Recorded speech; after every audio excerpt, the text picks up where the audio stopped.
Hello. Hello, everyone. How are we all doing? It is Monday. It is the start of a brand new week. And we've only literally got like 1.5 weeks left of July and then we're into August, which is absolutely crazy, folks.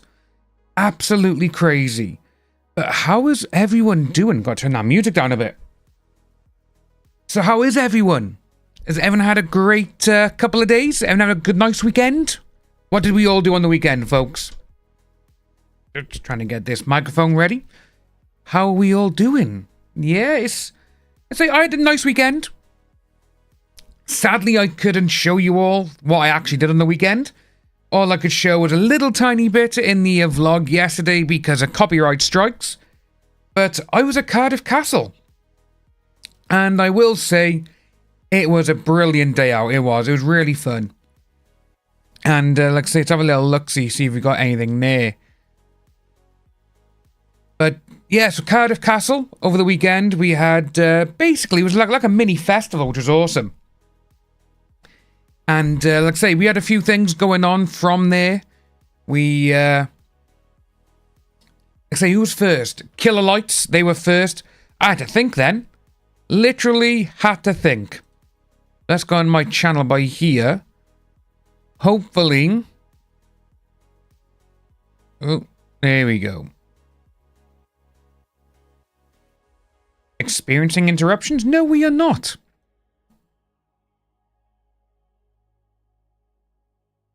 Oh, let's put that there. But yeah, like I say, Cardiff Castle is where I went. And it was absolutely awesome. It was so much fun. And one of the things was say, obviously this is the back of the castle where we were. And did I get that on here? Put that there. But yeah, like I say, it was so much fun. It was so much fun. I haven't been in the castle for nearly 2 decades. And like I say, because my grandfather, so if we go look by here, at the front of the castle, my grandfather literally lived like where this, on the right side, underneath me, just about half a mile down the road. And we used to go there all the time. But it was so much fun. It was so much fun. And like I say, where we walked in was literally, as you can see by the side, where the stage was. Everyone came in up behind it. Oh, Tony, happy birthday to your sister. I bet it was amazing. I bet it was so much fun being there. Did you get her any good Christmas presents? Did you get any good birthday presents? I hope you did. I hope you did. But yeah, like I say, we went there and it was really fun. And sadly, a lot of the times, because we went with, say, it was me, my friend Harbin, and his girlfriend Bryony, and their little boy Charlie, who's 2. And he's coming to Bloodstock with us in 16 days. So I'm going to be streaming for the probably next week and a bit. And say then we're going to Bloodstock Open Air Festival, which it's kind of like this about how he's going to be. Obviously, being a 2-year-old. But he was a champ this Saturday gone. Because we got there, like I say, just after 2 and we left like 10:15 at night. And he was such a trooper. He was so good. And like I say, literally about 9:30, man down. He was just conked out. But yeah, he's had a full day of it. But it was just so much fun. Cassandra, hello. Liz as well. Yeah, it was a really, really fun day out. And seeing how, say, Charlie coped, he was brilliant. I will say that. And it just makes it now that for Bloodstock, I think he's going to be okay. There was a few things they say. They did buy him the headset, the headphones to go on him. But literally, they were like a clamp. And she was just trying to take them off. So I do think they are trying to find something which will more than likely not be as tight or they can loosen up. But we saw a couple of other kids around his age there. They never had any headsets on as well and they were fine. But it was a really, really fun day. Bit expensive on the old food, which I could not believe. Even though it was expensive when we went to the Slayer gig a couple of weeks ago. Here, for food, I bought a burger, chips, and a can of Pepsi. And it came to like 19 quid, 19 bucks. It was ridiculous. Bows, hello. Ooh, what's Dog the Bounty Hunter's grandson done? God, look at this.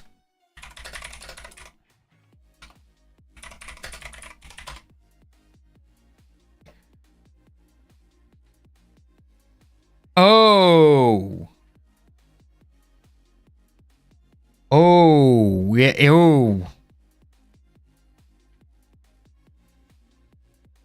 Gee, sarcasm, how's it going, bud?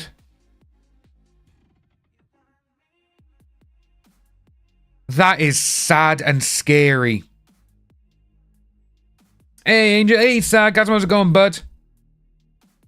Yeah, this is mad. Dog the Bounty Hunter's stepson, his 13-year-old son, an incomprehensible tragic accident.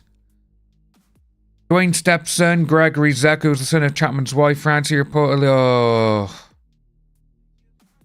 Get off, I don't want that. Reportedly did this. TMZ was the fourth. Of course TMZ. Of course. First to report that Gregory Zucker, who's the son of Chapman's wife, shot in an accident. The incident reportedly took place Saturday night in an apartment in Naples, Florida. We are grieving as a family over this incomprehensible tragic accident and would ask for continued prayers as we grieve the loss of our beloved grandson. Police till they responded to a call about this around 8 p.m. No arrests have been made, with police saying it was an isolated incident. So he works at Chapman as well in his bounty hunting team. They got married 2021. Yeah, okay. Chapman gang. Yeah, okay. Is that literally all it is about it? That's a bit crap, isn't it? That's bad though. That is sad. So what's TMZ? Let's have a look at TMZ, what they're saying about it. Oh, look, poor kid. Son of it in a freak accident.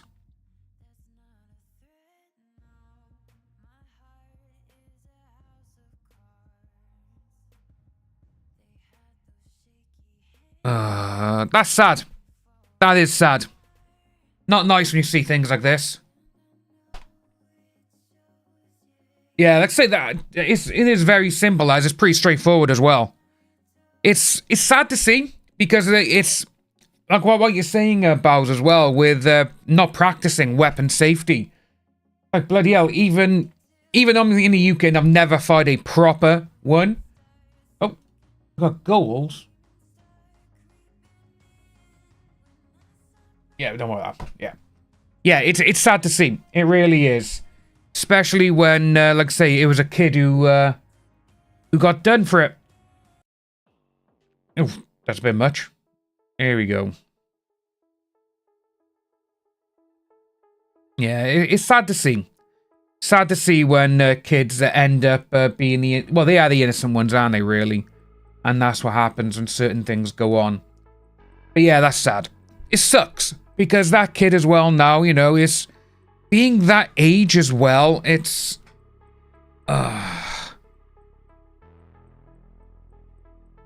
it sucks. It does suck to see.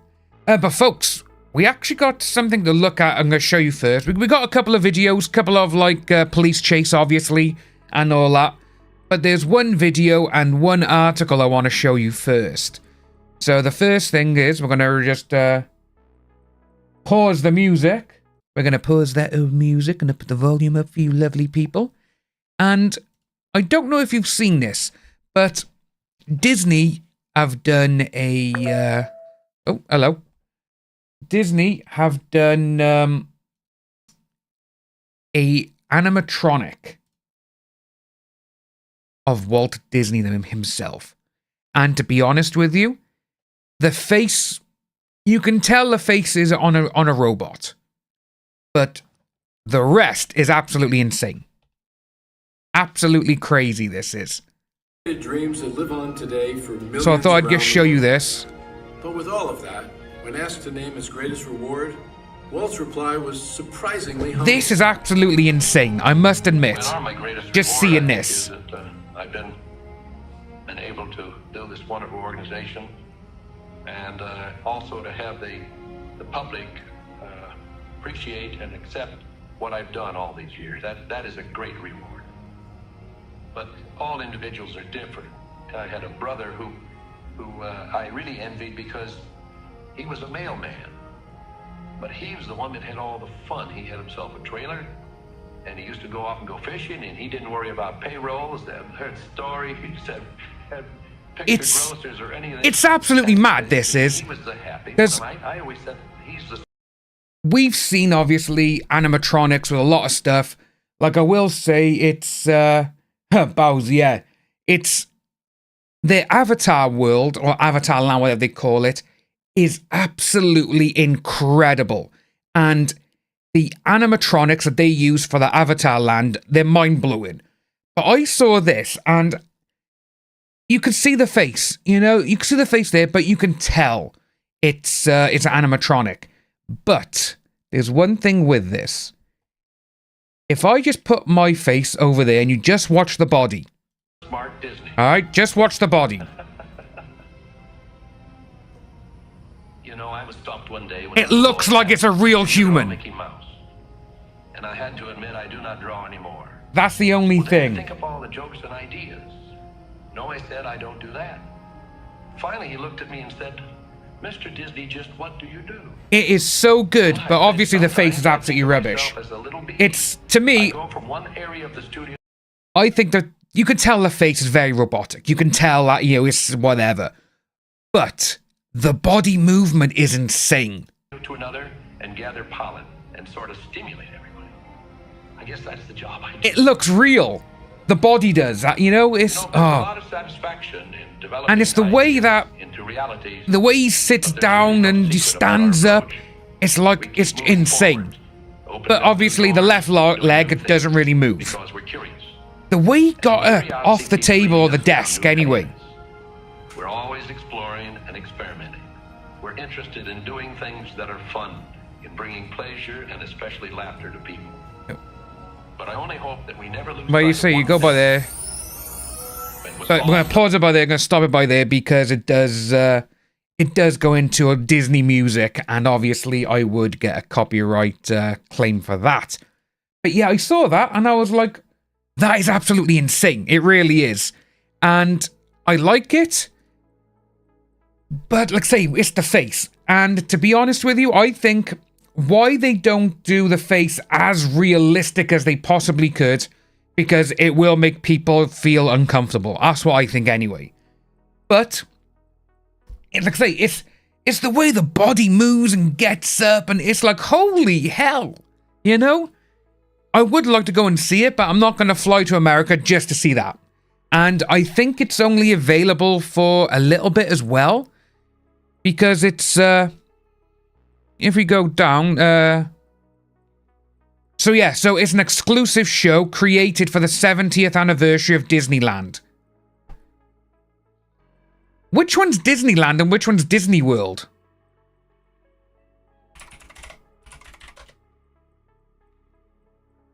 Well, they're going to show me Pura France, obviously, USA. Right, so Disneyland is California. So I take it it's Disney World. Is, right, okay. I got it. Because that always confused me. I always thought it was Disney World all over the world, apart from France. Hey, how's it going, bud? Yeah, not too bad. How are you doing?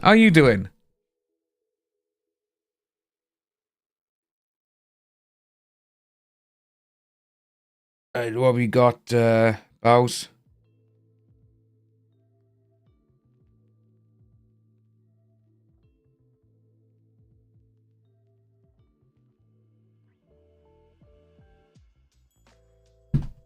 Bows? Whoa!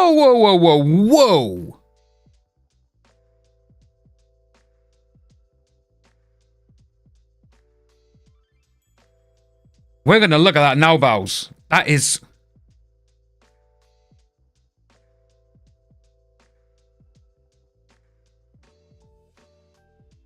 So, folks, Bowser's just tagged me. Have a look at this.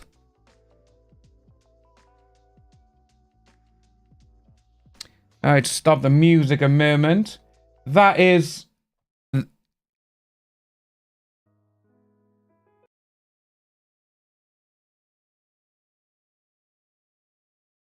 What the living hell?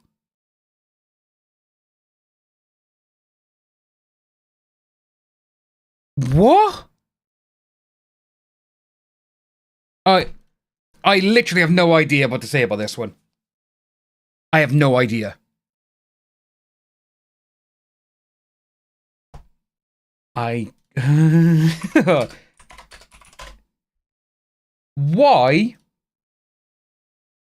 Now, with seeing how she is here, why am I getting this vibe? All right?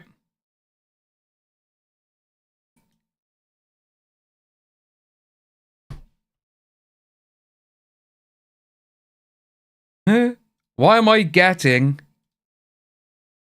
Mac and Me vibes? Why are we getting this? This is... I really do... It's literally Mac and Me, isn't it? The way she moves. Like I say, if we just play this over and over again. I don't...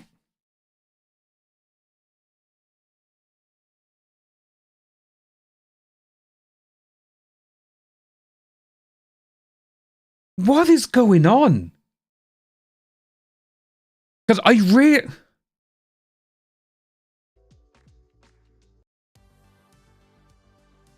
Megan. Yeah, Megan. It is Megan. This... Oh my god. I really... Yeah, it's... Let's have a look at what people are saying about it. Because this is absolutely... Is she an animatronic?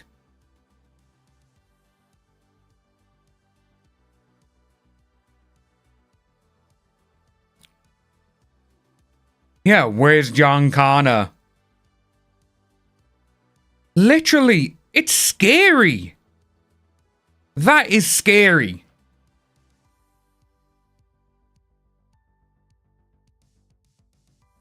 I really don't know what to think of that. I really don't know. That is crazy. It's... Like, what is going on? You know, like say, obviously, you know, I thought I'd just show you thingy first. Like, yeah, we'll have a look at this. We'll see what the new animatronic at Disney looks like. And then all of a sudden, we get, like, going from a rubber face to Beatrix actually looking like she is the bloody Terminatrix. Absolutely nuts. Yeah, Bows, that is... Oh, my God. That is nuts. Right, so... In the 90s... We, turn that down a little bit. Here we go. So in the 90s... Who can remember Captain Planet? Captain Planet, he's a hero. He's gonna take Earth's pollution down to 0. Yeah. Well, I absolutely loved Captain Planet when I was a kid. And then I went and saw this morning, and I was like, what the hell is going on? Sadly, this is not going to be a good thing. I think this is going to be absolutely terrible. That's what I think. I think it's going to be terrible. And with it being at Netflix, and obviously they were, you know, the way Netflix are doing things, you know, go woke and all that kind of stuff. All the characters, they should keep them anyway, because obviously you got the African American, you got the Japanese American girl, you've got the was it Korean? I can't remember if it was Korean, but obviously you had an English person as well. It was everything. To me, Captain Planet peaked when Don Cheadle did the skit for it. That was amazing. But with this, Leonardo DiCaprio is the executive producer. obviously, because he is into the whole save the world and all this kind of stuff. And I was just like, it's not going to be good no matter what. You know, because you got by hear about, you know, it's been in development as a live action adaptation in many forms over the years. They've been trying to do this for decades, but it's not going to work. It's really not. Mostly because in comic form and obviously cartoon form, that's what it was. You know, that's how it succeeded. And it didn't last long either. Because how many, I think it was like, what, 1 season, 2 seasons? 5 seasons? I cannot remember that. How many episodes, though? So right, 113 plus 1 crossover. But, yeah, it's not going to be good. It's just not. This day and age, something like this is not going to work at all. It's just not.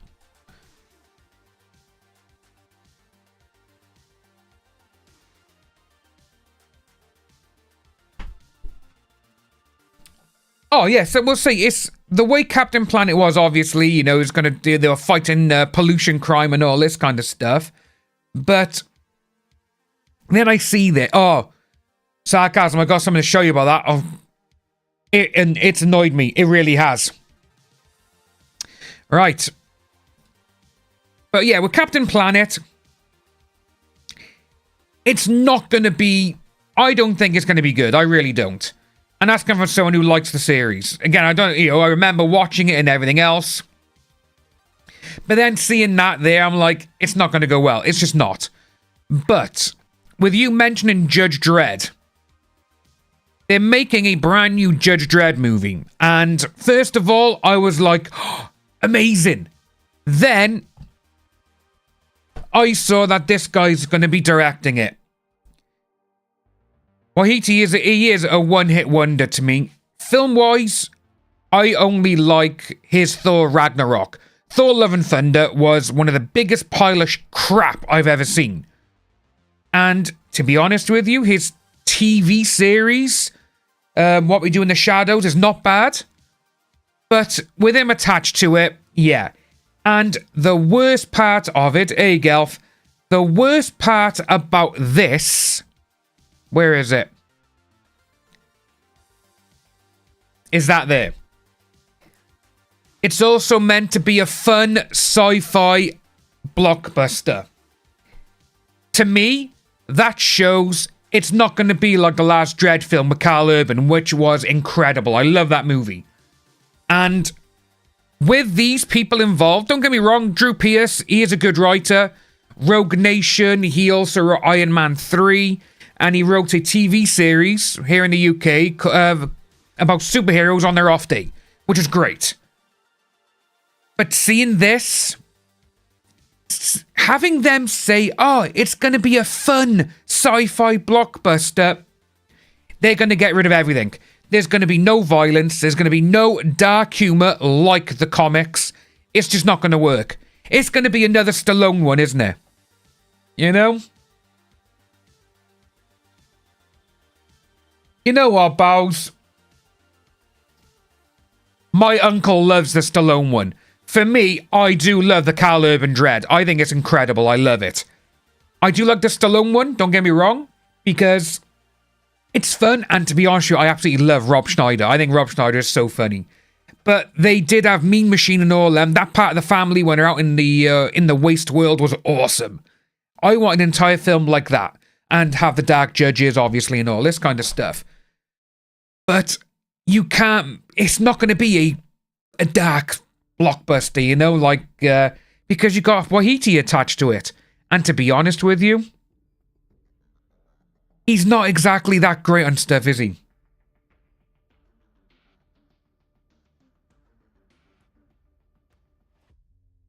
Oh, the drug overdose part. Yeah, in the old... in Captain Planet, yeah. But yeah, I just can't see this working at all. To me, it's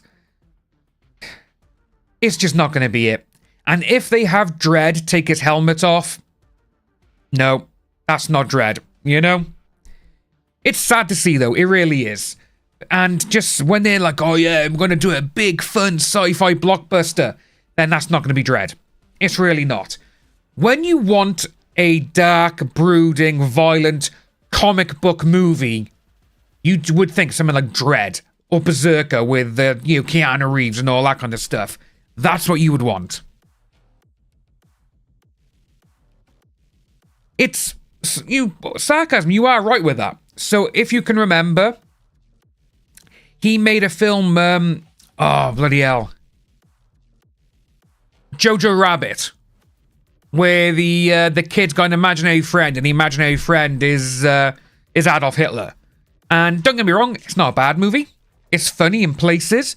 But even with that, he took like a dark subject matter and he tried lightening it up, and it's just like, nah, that doesn't work. Yeah, so there's so many things going on with it. It's, like I say, what I would like is, oh, I can't remember his name now. Oh, bloody hell. He wrote Alien vs. Predator in the 90s, and Peter Briggs, the guy who wrote the first Hellboy film as well. Peter Briggs. Because what Peter Briggs did, he wrote this dude here. So he wrote a Alien vs. Predator movie in the early 90s. The script has been out there for a long, long time. The script is impeccable. It is so good. But he actually wrote 3 movies for Judge Dredd, which didn't get made. And also, oh bloody hell, Alex Garland, the guy who wrote the last Dredd movie. He wrote 3 Dredd movies. He goes, if the first one's successful, the second one would be The Dark Judges. When I heard that, I was like, oh my god, that is going to be amazing. But sadly, Dredd didn't take off, did it? You know? It just sucks when certain things happen and certain people, they don't see the good things in certain things. And seeing how a lot of these people, they, again, it's when you look at Warner Brothers, Disney, Marvel, Lucasfilm, all these places now, when they say, oh yeah, we got this script going or whatever, and people read it and love it, but then you get people who don't know how to do a story or whatever, they're the ones giving notes. That's what I do not like that. Because what was it? So Guillermo del Toro and David Goyer for Blade 2, which in my eyes is one of the best comic book movies ever. Blade 2 is incredible. And I'll always remember, yeah, Bowser, there's a Dredd versus RoboCop. There is. And it was actually drawn by one of my mates, Simon Bisley. And again, I know Simon Bisley through my uncle as well. Like I say, my uncle is an artist, so he's drawn from all. But they were going to put out there, say, Del Toro and David S. Goyer. Someone at New Line Cinema tried giving Guillermo del Toro notes on how to make things better. And I was like, when I read that and I saw it, it's on the interview on the DVD for Blade 2. And he's talking about it, and Goyer, he's like, if anyone's going to give me notes, Del Toro would give me notes. But if anyone tries giving Del Toro notes or tell him how to make horror, they have no idea who they're talking to. Which they don't.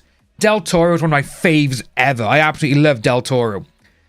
But seeing how that went about, and they were just like, oh, Del Toro, I think you should do it like this, my mind just went, oh my god. But yeah, like I say, it's been a few things out there going on recently, and some of it I'm like, you know what, this could be good. And then I'm also looking at things and going, yeah, that's going to be a bit shit. Exactly. Bows, exactly.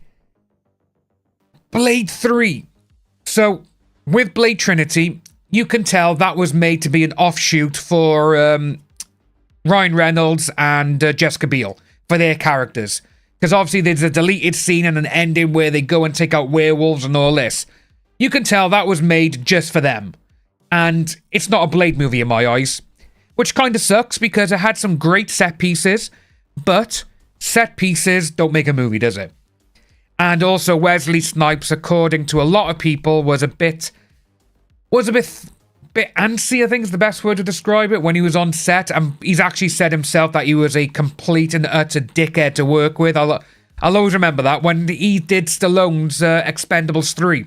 And he said, he goes, oh, after Blade 3, no one wanted to work with me because I was so horrible. He goes, now I've grown. I was like, well, okay. You know? Hey, Melby, how's it going? But yeah, there's so many things going on and so many things that they could do. And at this moment in time, what really annoys me is people in Hollywood. Again, it's all we know it's all about money. We know. You know, it's all about money. And seeing how all these people now, all they want to do is make universes. Oh, let's make this movie, then we're going to have an entire franchise. I look at that and I'm thinking, just make one movie first. Plan out a little bit, maybe, but don't go any further, you know? Don't go any further. If you want it like this, see how people react to it. And to be honest with you, that's how they did Expendables, the first Conjuring movie, Iron Man, you know? They were like, oh, we want to make a shared universe, but we need to see how Iron Man goes first. That's how it should be. But, you know, you got this now. It's James Gunn, again, Warner Brothers have said, we want to make a universe like Marvel, obviously. Because, to be honest with you, if you're doing DC, and, we're making all DC comic movies, and you see Marvel and they've succeeded, you want to do it, you know? That's what you want to do. But seeing this, I'm like, just do one movie at a time. You know, it's just go out there, see how it goes. And basically, if it's good, it's good. If people want a sequel, they'll let you know. You know, that's how it should be. Well, but I'll say, with this, it's not Gunn who's doing it. I will say, though, they're saying it's going to be a complete horror film. The writer is Mike Flanagan, which, to be honest with you, Mike Flanagan is one of the best in horror at this moment in time for doing anything. So I have a little bit of faith in him, but James Watkins is going to direct it. Now, I haven't seen Speak No Evil, but I have seen The Woman in Black, which is a good movie. It's got a lot of good jump scares. But I don't think Clayface is a horror movie. It's not horror. It's not. Don't get me wrong, you know, it says, well, yeah, like what the film's going to be. Hollywood horror centering on a B-movie actor who injects himself with a substance to remain relevant. That is literally the film, The Substance. I'm going to pause the music a minute. That is literally The Substance. B-movie actor who injects himself with a substance to remain relevant. So if we just go here and we put in The Substance, see straight away, the film. It follows a fading celebrity who, after being fired by her producer due to her age, uses a black market drug that creates a younger version of herself. That is it. And I fucking love this movie. Yeah, if none of you have seen The Substance, I urge you to go and watch it. It is so good. It is incredible. Yeah, he drank it in the cartoon, yeah, in the Batman animated series, yeah. It's basically almost like a Dr. Jekyll, Mr. Hyde as well. That's what they seem to be doing for it. But yeah, like I say, if you haven't seen this movie, The Substance, if you don't like a ton of blood, do not watch this movie. The body horror in this movie is so good. I gotta try and find a photo now. Just, oh my god, look at that. Just look at it. It is so good. But yeah, if you're not a fan of horror, do not watch it. And if you're not a fan of gore, do not watch it at all. Because it will mess you up. I will say that now. It will mess you up completely. Because just so much stuff happens in this movie. And the way it works is Demi Moore, obviously, like I say, she's a fading celebrity, fading actor. And she injects this stuff. And the way that you see it is... oh, bloody hell. The Fly, the David Cronenberg one with Jeff Goldblum. How he transforms into the Fly at the end, like with his skin peeling off him and coming apart. That's what the substance is like. It is so good. But yeah, it's like, come on, if you're going to do something like this, don't do it. You know, really. You think that's how it should be in the cartoon, like that. That was awesome. What are the comments saying? There we go. Yeah, CGI shitfest. It's going to be like that. I want it to be practical, but we'll see how it goes. We'll see how that goes. But yeah, if you ever need a substance, give it a watch. It is so good. Oh, Bows, yeah. It's the way that movie shows the younger version of Demi Moore being born. Oh my days. It is so good. But it's also like, oh my God, what am I watching? You can't turn away. That's how good it is. That's what I loved about it. But yeah, like I say, you know, you got them there. Like I say, there's so many great horror films out there. To be honest with you, this year has actually been really, really good for horror. And obviously, the last couple of days as well, say we had I Know What You Did Last Summer, the Legacy reboot or whatever they want to call it. That came out. Kind of interesting. People are saying, oh, you know, well, the critics, oh, it's terrible, it's this, it relies too much on Legacy. Well, it is a Legacy sequel like Scream 5 was. And then you got people going who are actually watching it going, it's alright, it's alright. Yeah, for me, so far this year, The Substance was the best one I've watched. We also had Stranger Things 5, the teaser trailer, that's come out, which I must admit, I'm liking the look of it. And supposedly, where is it now? I gotta find it, because I just couldn't stop laughing at this. And if this, it can't be true, to be honest with you. What am I about to show you now?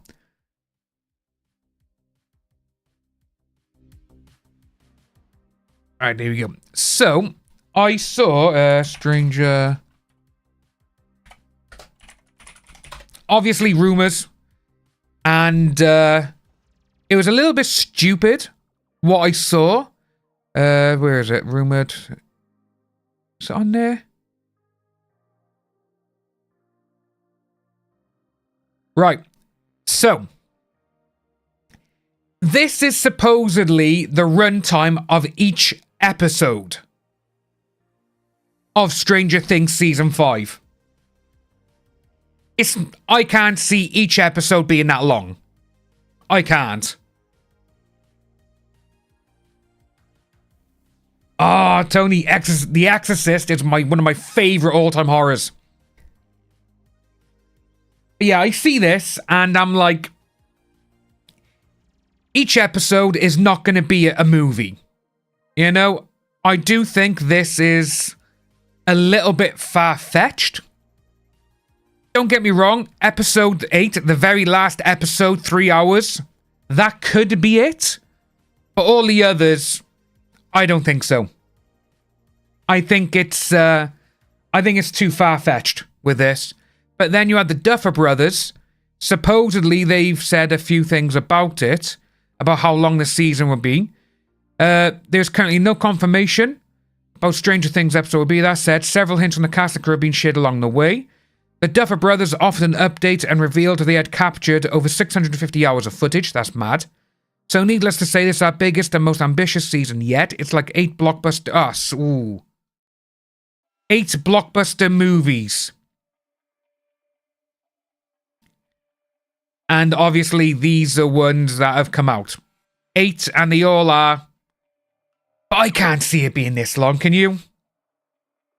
If it's this long, it's... I can't see it being this long at all. It's too much. Claire! Oh! So, American Psycho, the Christian Bale one, it's... I absolutely love that film. When I first saw that film, because it came out in the year 2000, I was 13. I was 13 and I absolutely loved it. I still do, actually. I still love that film. I think it's a really, really good movie. And, like I say, it is weird and very bizarre. It's very bizarre, I will say that. But there's some things in it which make you go, Obviously, because in the book, the book is so much more violent as well. Absolutely crazy. I love the book. I bought the book about 7 years ago, just before the pandemic. And I was like, you know what? I love the film. I was like, right, let's give the book a read. It's so much more violent, and they actually cut out a big chunk of the ending, which in the book, it makes you think that, like, oh, he was doing it, but obviously in the film, it's like, is he or isn't he? Obviously, because no one remembers, sort of thing. But yeah, like I say, there's a lot of stuff coming out in the next couple of years, and to be honest with you, I think superhero movies should take a couple of years off. Superhero fatigue now. So many people just don't want to watch superhero movies. I don't. And, I'm a cinemaholic. I love the first 10 years of Marvel up until Endgame. Well, no. Spider-Man 3 and Deadpool. They're the ones I loved. Everything in between, I've either missed or I just don't care. Which is not how a comics book and a comic book nerd geek like me should be saying. I should be like, yeah, let's go. The new one, Fantastic Four, Superman, yeah, let's go. I'm over it. I am. It's just like, yeah, no. The book was too much for a booktuber. Wow. Yeah, like I say, when American Psycho was first done in the late 80s, early 90s, it caused such a stir. Again, obviously with the internet and everything, you can see all the old stuff. It's the way the movie landscape is going at the moment. You do get people going on, oh, there's no original movies. There is original movies, but the people who are moaning about not seeing original movies, they're the ones who are not going and watching the original movies. Hey, T2, how's it going? How are we? 2025 in films. Have a look.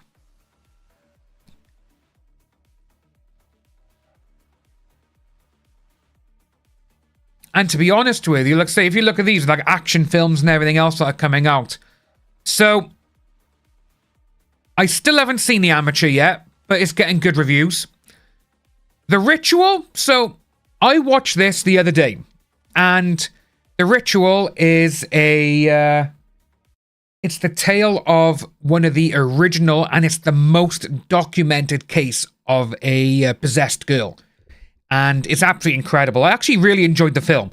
It's not full on like, Power of Christ, Exorcist style or anything like that. But what it is, it's based on a true story, follows this priest. I'm not even going to try and say his name, but it saved an alleged possessed young woman. So Emma Schmidt, that was her name at the time. And it's the most documented case of an exorcism. And the final exorcist, the last one that this guy did, it went on for 72 hours straight.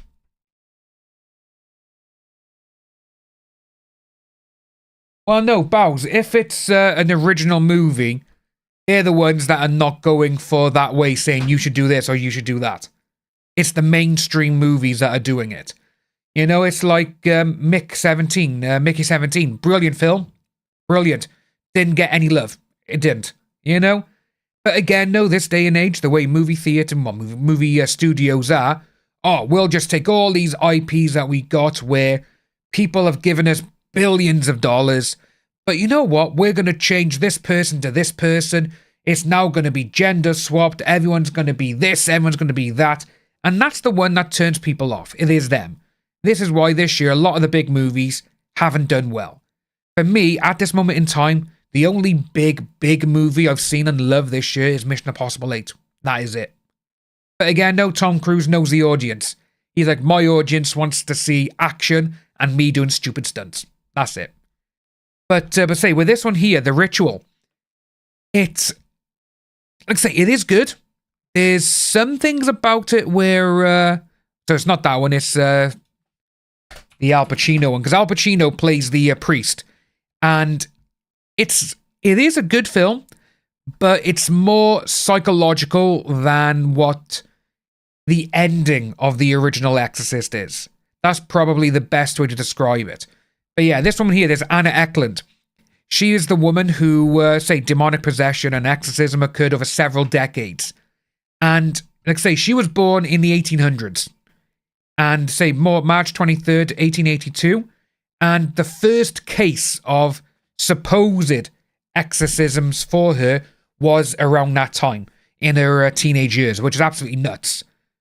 And seeing how, so 1912, she underwent an exorcism by this guy here, the one Al Pacino plays in the movie. And this guy, again, like Father Amore, the one Russell Crowe plays in The Pope's Exorcist, which is another great horror movie. And this guy, he was the one who did all the exorcisms on this girl. And they say the last one, it says by year, so it was a couple of sessions. The first session lasted till August 28th. A second session between September 13th and 20th, then followed by a final 8-day session that lasted from December 15th to 23rd. But with that one there, it was 72 hours of literally just straight on exorcism, and it almost killed the girl.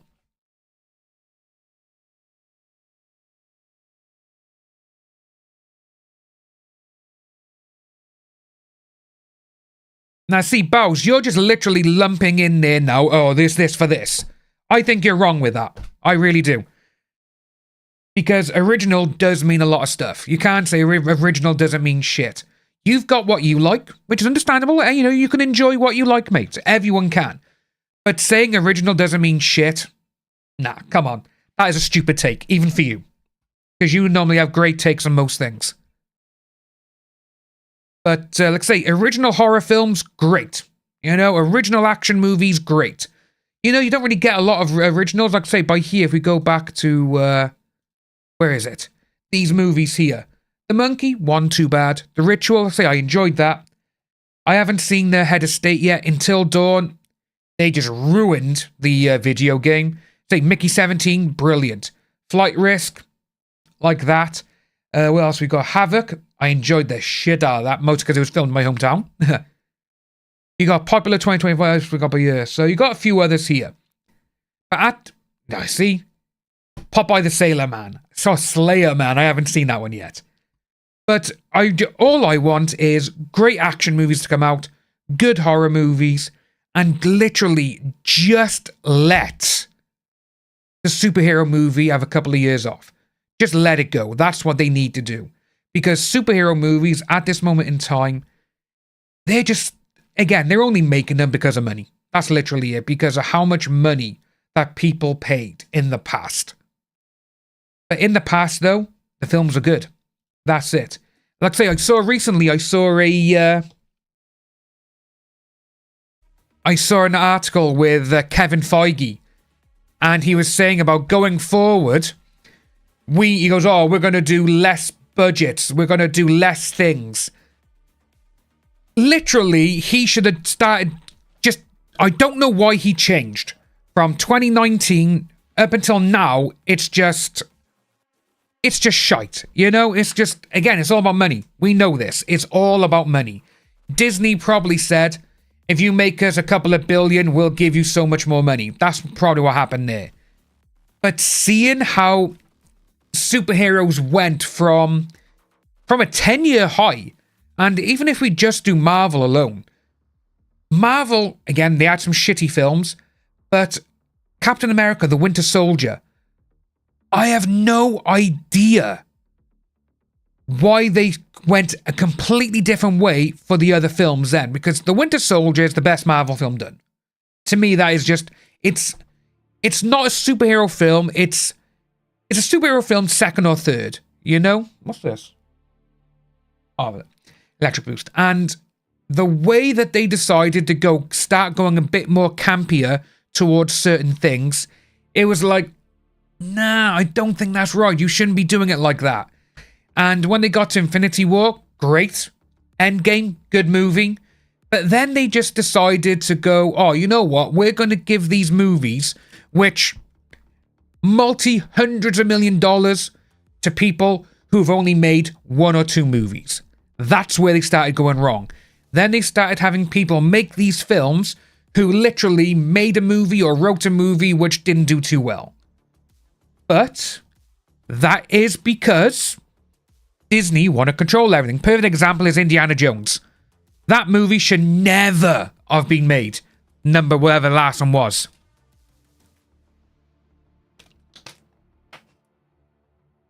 They should never have put out Indiana Jones 5. They shouldn't have ever done number 4, to be honest with you.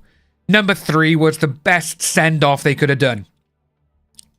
To be honest, same as Fast and Furious 7. That was a great send-off. Just have it like that. That's what they should have done. Just leave it. But they can't do it. Well, I got multiple windows, but like I said, this is my one for all my tabs. So I got that one there.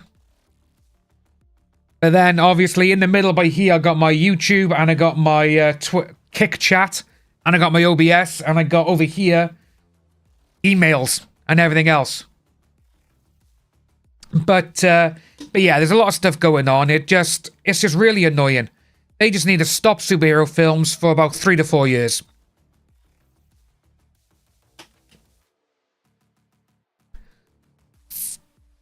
Oh, they did me. Yeah, see, the problem I got with OBS, you can't put YouTube and Kick into one chat.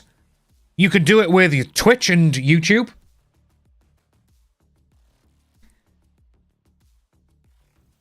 Oh, clear. Sleepy Hollow's a horror film, 100%. It is such a... it's such a horror film. I'll say, Bowes, it's... Oh, so I love OBS, but I do not like Streamlabs. Because with Streamlabs, you can put the Kick chat in with it. But Streamlabs, ugh. I'd rather just stick with the open source where they did instead of them stealing it. But yeah, it's... films this year, some have been great, some have been bad, and to be honest with you... superhero film... What I would like to to see is a Western.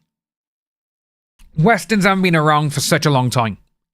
You know, you've had some now and again, and they've been great. Bone Tomahawk. Bone Tomahawk is a great movie. I love that one. String Champ. Never heard of that. Let's have a quick look. String Champ.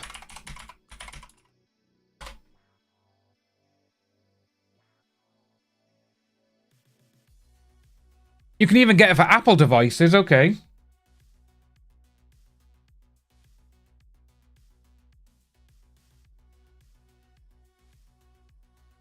We'll have to have a look at that later. But, oh, Bows, man. Nah, Westerns are amazing. Absolutely amazing. You can't say about the Dollars trilogy. Once Upon a Time in the West as well. So good. Once Upon a Time in Mexico is not bad. That's a neo-Western. There's been a couple of, like, neo-Westerns set in the modern day, but, again, Taylor Sheridan, he's the one who's doing them all. But, a space Western. A space Western would be fun, yeah, Firefly. But, one thing, say, Bone Tomahawk was awesome. It's just... oh, Tombstone. Tombstone has got one of the best, well, I think it's the best depiction of any cowboy ever. That's Val Kilmer.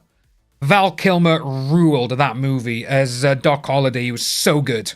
So good. And that movie never gets enough love. Tombstone doesn't. Obviously, everyone wants, when they talk about Wyatt Earp and all that, oh, the Kevin Costner one. The Kevin Costner one is shit. It's so bad. But Val Kilmer in Tombstone, and who won the Oscar that year? Because he should have been nominated. He should have won for that because it was so good. 1993, so it would have been the 94 Oscars, wouldn't it? 1994 Oscars. Because he should have won for Best Supporting Actor because he was so good in that movie. Oh, right, okay. So, he won nominated, which sucks, to be honest with you, because he should have been nominated. But he would have gone up against Samuel Gerard and Tommy Lee Jones in The Fugitive, which is a great movie and a great role for Tommy Lee Jones. But you also got there, though, DiCaprio, Malkovich in A Line of Fire, Pete Postlethwaite, Name of the Father. Yeah, Tombstone didn't get any love whatsoever. Tom Hanks, Philadelphia, Daniel Day-Lewis. See, for Best Actor there, Liam Neeson should have won. Liam Neeson should have won that for Schindler's List. It's...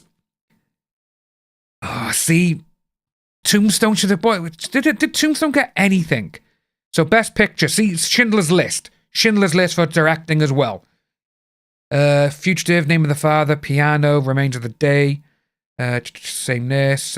Name of the Father, Age of Innocence. Yeah, Schindler's List. No there, nothing there. Best show, no, best music, nothing. Oh, see? It did not get any love whatsoever. Didn't get any love whatsoever. That sucks. Because that is such an unappreciated movie. I absolutely love it. Oh, Willow, bloody hell. I haven't seen Willow in ages, actually. But yeah, it's, you know, Tombstone. It was my dad is the one who showed me that, because my dad loves westerns and he loves our film to bits. And he's like, "Oh, look at you, come and watch this." And the way that Val Kilmer played Doc Holliday was incredible. To be honest with you, everyone in that movie is incredible. Kurt Russell. Oh, bloody hell. I can never remember his name. The guy with the mustache. Is it Sam something? I can never remember his name, his full name. But it's just so good. You had Michael Biehn in it. You had, I can't remember his name now. He's in The Warriors. He's in Too Fast, Too Furious and a few other films. So many things. But yeah, say Tombstone is one of the best Cowboys done. It's so good. It's so fun as well to watch. And the shootout's amazing as well. But yes, we're going to move on now, folks, into what we're going to look at. And this one here is actually quite... Sam Elliott. Thank you. Oh. Someone's at the front door. Okay. I'm not going because I am streaming them. Bill Paxton. Bill Paxton. Yeah, I remember seeing an interview with Paxton. He was saying, because they asked him, what was Val Kilmer? It's in Val, the documentary. What was it like working with Val Kilmer? He goes, never worked with Val. I worked with Doc Holliday. I was like, oh my God, that was so good. But, is there? Bunch of kids. Don't know what they want. I'm not answering the door to them. But yeah, say Sam Elliott. You know, I love Sam Elliott. He is so good in nearly everything he does, and he's got such a dry sense of humor as well. Oh God, yeah, Brandt, yes, Powers Booth. Oh, you know what? Let's have a look. Actually, because the cast of Tombstone is just incredible. So we go down to oh my God, look at it! Look at it! So obviously Kurt Russell, obviously, Val Kilmer, Sam Elliott, Bill Paxton, Powers Booth, Michael Biehn, Charlton Heston, Jason Priestley, I forgot Stephen Lang was in it. Thomas Hayden Church, Dana Delaney, yeah. Michael Rooker, yes. Billy Bob Thornton, Harry Carey Jr. Frank Stallone, yeah, he was. Oh, Robert John Burke, Billy Zane. You see, I look at that list there, folks, and it's like, oh my God, you know? It's, damn you, get the kids. It's funny because, like I say, I'm 39 and I'm like, kids these days, you know? Kids these days and going on. It's absolutely nuts. But yeah, when you look at this cast and you think, and you look at the thing, how did this not get any recognition? You know, it is such a good movie as well. What else do we get? See The Reception. Yeah, 6 months before Wyatt Earp. In wide release throughout the States. A film opened in third place. But yeah, this is one of the films that now has become a gem, you know? It's like when you see certain things in the past and they're like, oh, that wasn't this good. Then all of a sudden, years later, like, oh, you know what? We did it wrong. Perfect example is Halloween, the original. People hated that movie. Same as The Thing. Another Kurt Russell movie. I love The Thing. And everyone was... So I see reviews now from back in the Variety and all that in the 80s. And I'm reading them and everyone's like, oh, it's terrible. It's this. Why is so many people liking this? And then all of a sudden, this day and age, everyone's like, you know what? It's one of the best horror films ever done. It's like with Silence of the Lambs. I don't really class that as a horror film, but obviously it's the only horror film to win Best Picture. So, and people didn't like that either, because a horror film won it, even though it is a fantastic police procedure, which it is. But yeah, when you see all these other ones, like say, again, I'm not a fan of his, but Robert Ebert, he referred later to Tombstone in future reviews that Kevin Costner's Wyatt Earp, it forced the comparison upon me.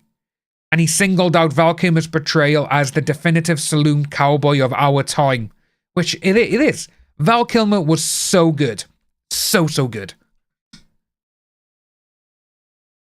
Oh, you know what? It could have. Let's say when I'm not a fan of The Thing. It's not a remake, is it? The Thing. It's in 2011. Was it 2011?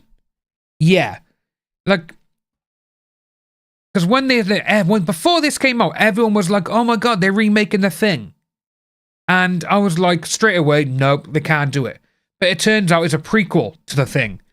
And I still haven't seen it, mostly because of what they done. They changed all the special effects. It's ridiculous. Like, you know what, can we... No, I'm not going to chance it, because it'll probably get struck, the channel will. But when you look by... Where is it now? Here we go. Right, so where is it? Down by here. There.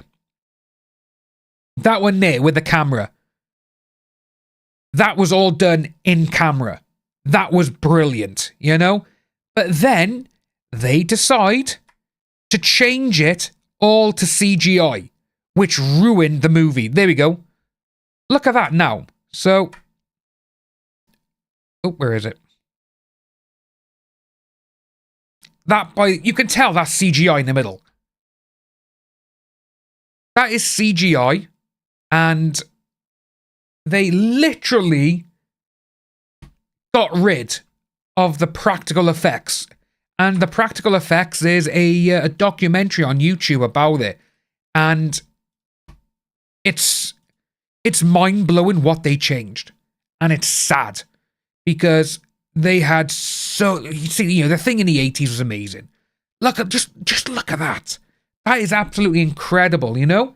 And they decided, again, that's practical effects. Practical effects will always win, in my eyes, over all of this. And then they went to CGI, which is absolutely just disgusting. It's terrible. It really is. And I don't know why they did it, because they had all the special effects. It was all there. And they just went, you know what? We're going to do this. Xenophobe. You know what?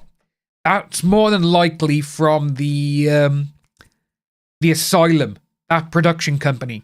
I just got to turn my fan on a minute, boys and girls. But yeah, the Asylum, they're the ones who do they're the ones who do all of those cheap knockoff style ones, don't they?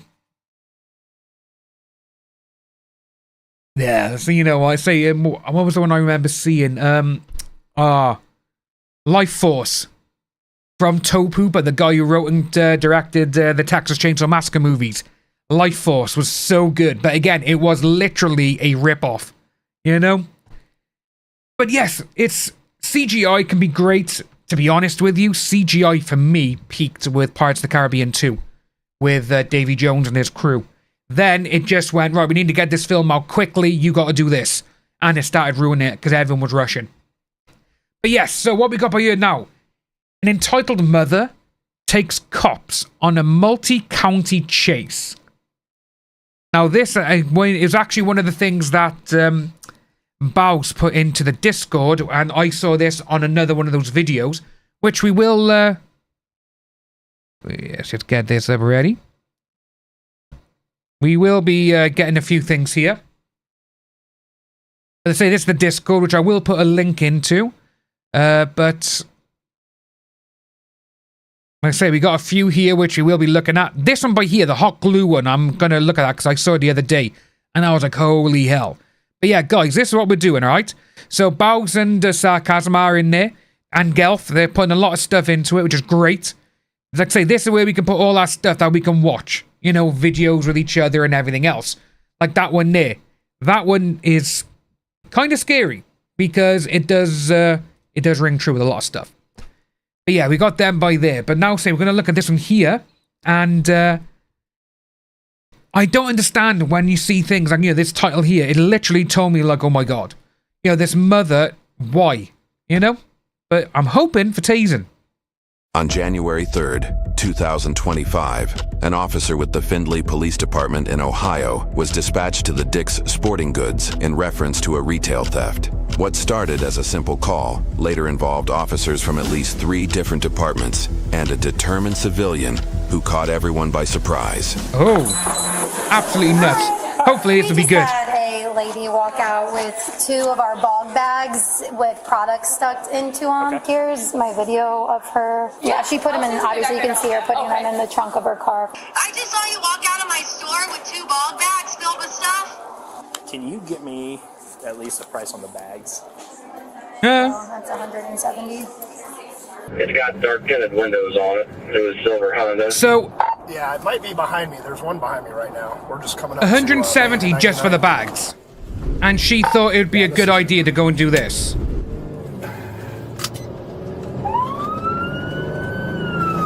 Oh, here we go. Here we go. Headquarters, we're westbound. I think they just got it. Today? Awesome. Yeah, that makes me so happy. I love that. It just like makes my day. She's running. She's running. Nice. Love that. Even better. Yeah, even better now because she's running. That's it for her. Nate's trying to catch up to. I see that there. She's just, you know. Driver, stop your car. You in the Honda, stop your car. No, pull over and stop right now. Yeah, we're stuck in traffic. She's responded to the PA. She's gonna stop here at Reineke. He said Nate's gonna be along with him in just a moment. Driver, pull over now. Oh, sorry, Tony. What am I doing? Where's be one of them?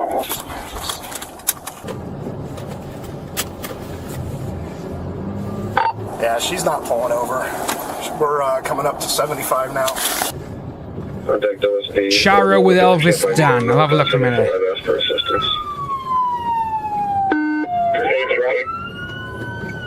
Of course, I'll be with him. I'll be calling the pursuit. You can get us on pursuit channel.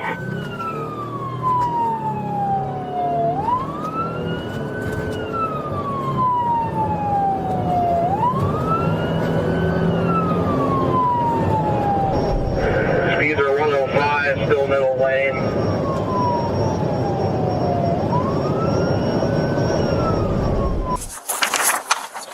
Oh yeah, I get to fill out another one of these. Hey, at least we caught this one. Yeah, well, you guys had a lady. Now, I will tell you, it's dangerous going out there even to get a license plate, but the license plate does help a lot. I know. This woman who's going out there now, 626, you want me to take over this? I don't understand why that she would be running now. Because by the looks of things, she didn't steal that much. You know? It's just, oh, okay, you've done it and that's it. Why are you... Oh. There best be some tasing here. She was passing semis on the right. We're back in the left. Best be tasing.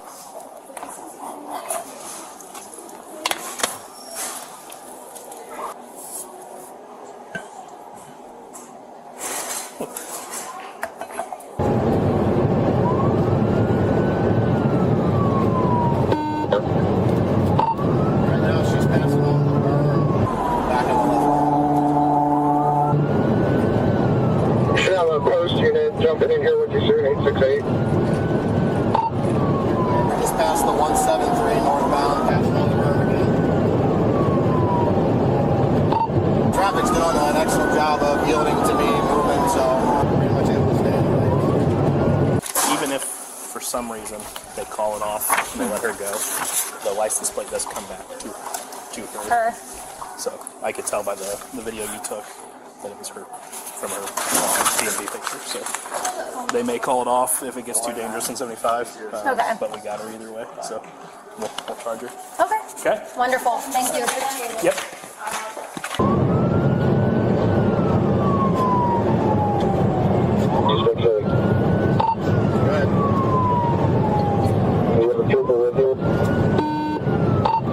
No, I just passed the deputy in the berm, but he's not in the pursuit. He's just pulled out. No lights or sirens or anything like that. It's just me right now. Speeds right now are 107. We're getting into a little heavier traffic. She's going to have to either go on the wrong or go right. That is true. Innocent people don't run. Say, she knows she's guilty of stealing, but this could cause so much accidents. Look at the one we saw the other day. Or the other week, when that woman was saying that there was her ex-boyfriend or some shit like that, remember? That deputy back there, but he's not in it.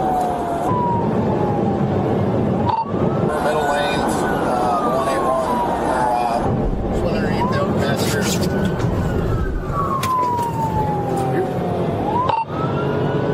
She didn't hit the spikes there. Sometimes I do think that why do they do these spikes don't seem to work a lot. Because obviously they are trying to get the spikes out there quicker, so they don't like go around them. But surely they should be working more than what we've seen. We've seen a lot of videos the last couple of months where the cars are literally just not doing anything with them. They just drive over them, their tyres aren't puncturing. Or a car tyre's that good. But yeah, that was literally, yeah, you got this, guys. They got this. Literally on the outside lane, and he's just slowing down, let the other guy go. Melby, yeah. Yeah, northbound on 199. Good. When it's safe to do so, one of the agencies needs to take the 1 position, and you go to the 2 position. Okay, the troopers look like they fell out of this. I might have Perrysburg Township jumping in here with me. We're through the roundabouts. 199. Oh here. my God. Back to the west on Ronkaton Road. They tried to... Peeps in America. So Bows and a few others. With this, are cop cars in America not allowed to... Like, the way she went around the roundabout then, are they not allowed to bump into him and stop him that way? Because I know that they are allowed to do that here in the UK. But seeing that there, it's... Ugh.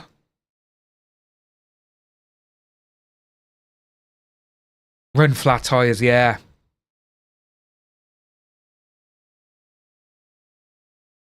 That's actually, yeah. Yeah, see, are they allowed to ram him? Like, say, when she went around the... It says, well, ram her, but they missed. It's like, when they were going up, we saw them by here. Surely they should have just carried on going, because they just kind of like, just kind of went slow into it, didn't they? So if you have a look by here. So, you can see the cop car. Okay, you can see the unmarked one. Look like they fell out of this. I might have Perrysburg Township jumping in here with me. Like here, there. They should have gone a bit more power. 199 here. Hold on, she's back to the west. Oh, is that just me thinking? Yeah, pit maneuver. Yeah. They tried to ram her, but they missed. I don't know who that was. It was unmarked with some flashing lights on.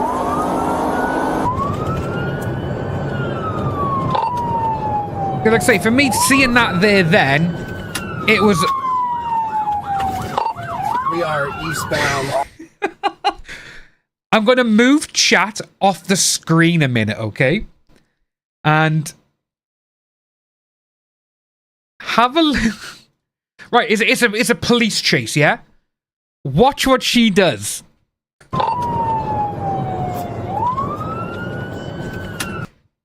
She's indicating. She's indicating in the car chase. North Dixie Highway. Someone can communicate to this Perrysburg Township. Oh my god, that is absolutely amazing. See, Bowles, yeah, they literally could have just gone straight into her. But it just seemed like, oh, we're just gonna go forward. But yeah, she was indicating to, that is so funny. We're at the traffic light at, so funny. Indicating in a car chase. That intersection, we're coming up to the Virgin Diamond here at 75. Oh, God.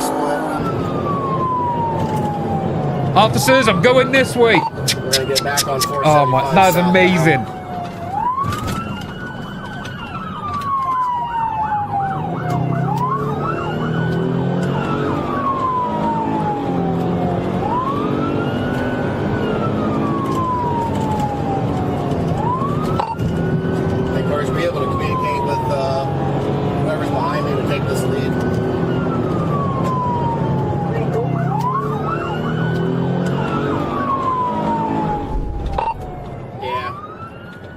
Trying to play police and not let them through. We're in northbound. Yeah, just caused a 31 with them.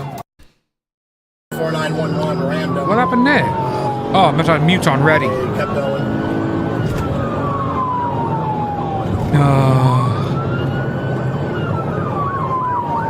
Perrysburg Township has this. Yeah, she follows some of the traffic rules.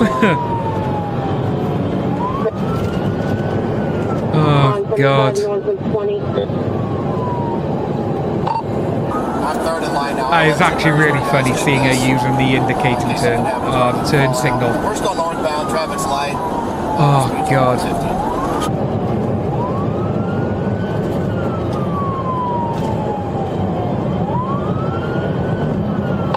Taking 201A. 201A going with Boulevard. That's bad. She's gonna get stuck here in traffic. Now traffic move forward. We're gonna be continuing northbound under the overpass here. I'll give you a direction here. Now we're gonna be westbound on 25. Pit. They just took a pit on her. So we got one there.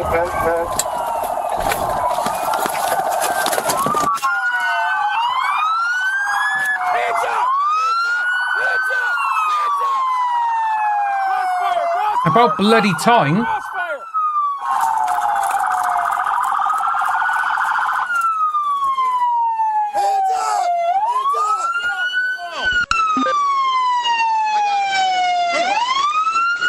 Hey Tim, we're just enjoying this here. So we actually got 7 minutes left, so...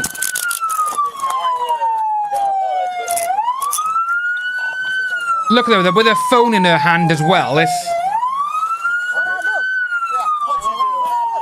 What? Tell me what I did. Stealing from Dick's.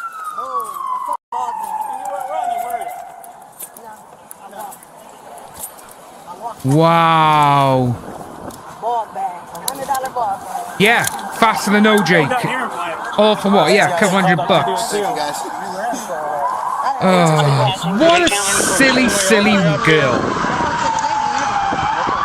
Females in custody. We're at 75 and 25 inch. Bloody hell. Y'all get a big reward, huh? Y'all get a big reward for this? You get a felony. Big reward. You can go to prison now for stealing some clothes. Stupid. Guess what? Slap on the wrist. All the truck stops over here. First time. Offense. Never did. Nope, not in Hancock County. Nope. Wrong county, honey.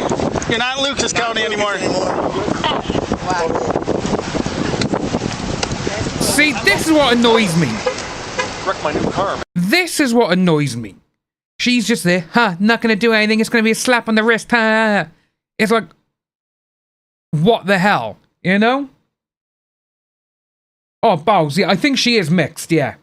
But the way she's just going there saying, I'll get out of this, and be a slap on the wrist, it's almost like, so you knew this was gonna happen. And he said, why? Just this for a bag. Oh, for $200. Yeah, she's so cocky. Just tase her, I would now. Just like, shut up. Arrested? Yeah. 16, just verifying you've won in custody. My car up. Dude, there's no reason to go, Sorry about the new yeah. car, Lieutenant. It's okay. Good job. Yeah, the wrong county was funny. We're stationary at the trail in 75. That did look funny when they said that. That's how you do it. Good one. No damage. Oh boy. Oh God, stop it, I'm mate. pumped right now. I'm so f***ing pumped. Best lawyer. She's got the best lawyer Everywhere, man. for $200 worth of being stolen. See y'all soon. Great job. Thank you. God, she's so cocky and arrogant. But a bitch with a badge. Look at All that. of y'all. Taser. Guys. Thank you, everybody. Appreciate it. Thank you, guys. Thank you. Good work. Good work, officer. Good work. Fucking dumbasses. For a fucking purse. Y'all slow as fuck. Did all that shit for a purse. And they just fucked my car up. What? No. You fucked your car up, darling. Not the other way around. Come on, well, what's she got in there? Come on, have drugs or something in there. Come on, have something illegal in the car. That's what I want to see.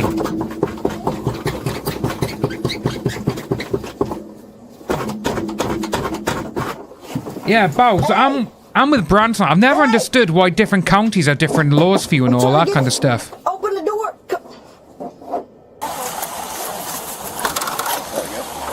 There it is.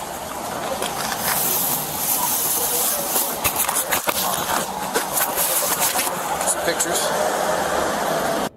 Oh, look at her. She's gotta be on something to be acting like this. Oh, she's just fucking crazy. Kind of dumb, but you need help with. I got a tow truck coming. I'm just gonna get our evidence. Exactly. Here and, she's there saying, "Oh, you did all there. the no." So I've got a whole bunch of Stanleys, some clothes, like a black rubber bag, a purple rubber bag, and a plastic bag with clothes. Does that sound about right? That's all the stuff she stole. Stupid ass. Go on, I want him to find something else in the car. In Uggs, yeah. Not exactly the hardest souls for her. Yeah, taser.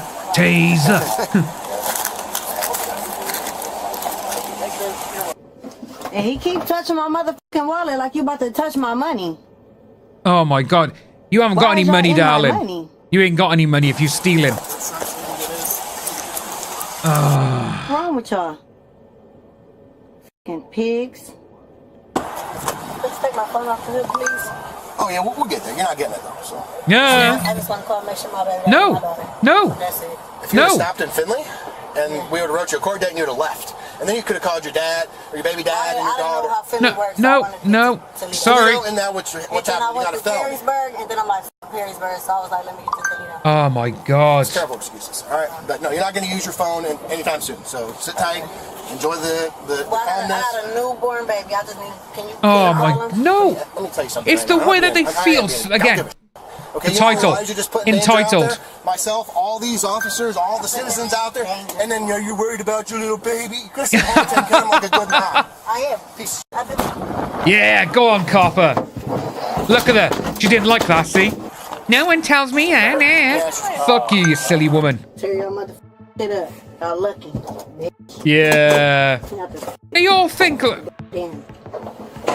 Go on. Just taser. The suspect, identified by her DMV photo as Angelica, was taken to Hancock County Justice Center. According to court documents, she was charged with 2 counts of failure to comply with an order and theft. Despite her threats of having the best lawyers, she was assigned a public defender, and her bond was set to $25,000. Her trial date is set for August 25th, 2025, which will be her first case in Hancock County. However, a search of her case history in neighboring Toledo County revealed 17 different motor vehicle violations, including one for having an unbuckled... Which one do you think I'm laughing at there, guys? Which one? Failure to use turn signal. And when you're in the car chase, she uses the turn signal. Wow. But yeah, like this one by you, man. It's the copper calling her a piece of shit. He's right. You know, you should have thought about your baby, and say Bowser said it as well. Should have thought about your baby before you did all of this. You literally stole a couple $100 worth of stuff. Saying that you got, I got the best lawyers, blah, blah, blah. You get issued a public defender because you can't afford it. Absolute melon. She's just a turnip. Call spiral into a multi-police agency pursuit. The answer. An absolute turnip she is. I still don't understand when it's like, say, it's going back to what we were saying, Bowser, regarding the different counties and all that. Because we have seen car chases where you've got, in this one, some sheriffs, they're coming in now and this is happening. And, excuse me, it's absolutely insane. But yeah, it's the way she's saying, I am a good mom. No, you're not. You have an offence on your sheet for an unbuckled child in your car. And by the saying, I got a newborn baby. Was it a newborn baby? I really fucking hope not. But the way she just acted then and everything else is like, come on. Someone like her, nah. She needs to just be gone. She does. And it's absolutely... I just don't understand them. I really don't. That's what we got by there. But guys, right, we're going into our next one. Because that was just crazy. Yes, I was going to say, how much are those cups? Because they are expensive, aren't they? The Stanley ones as well.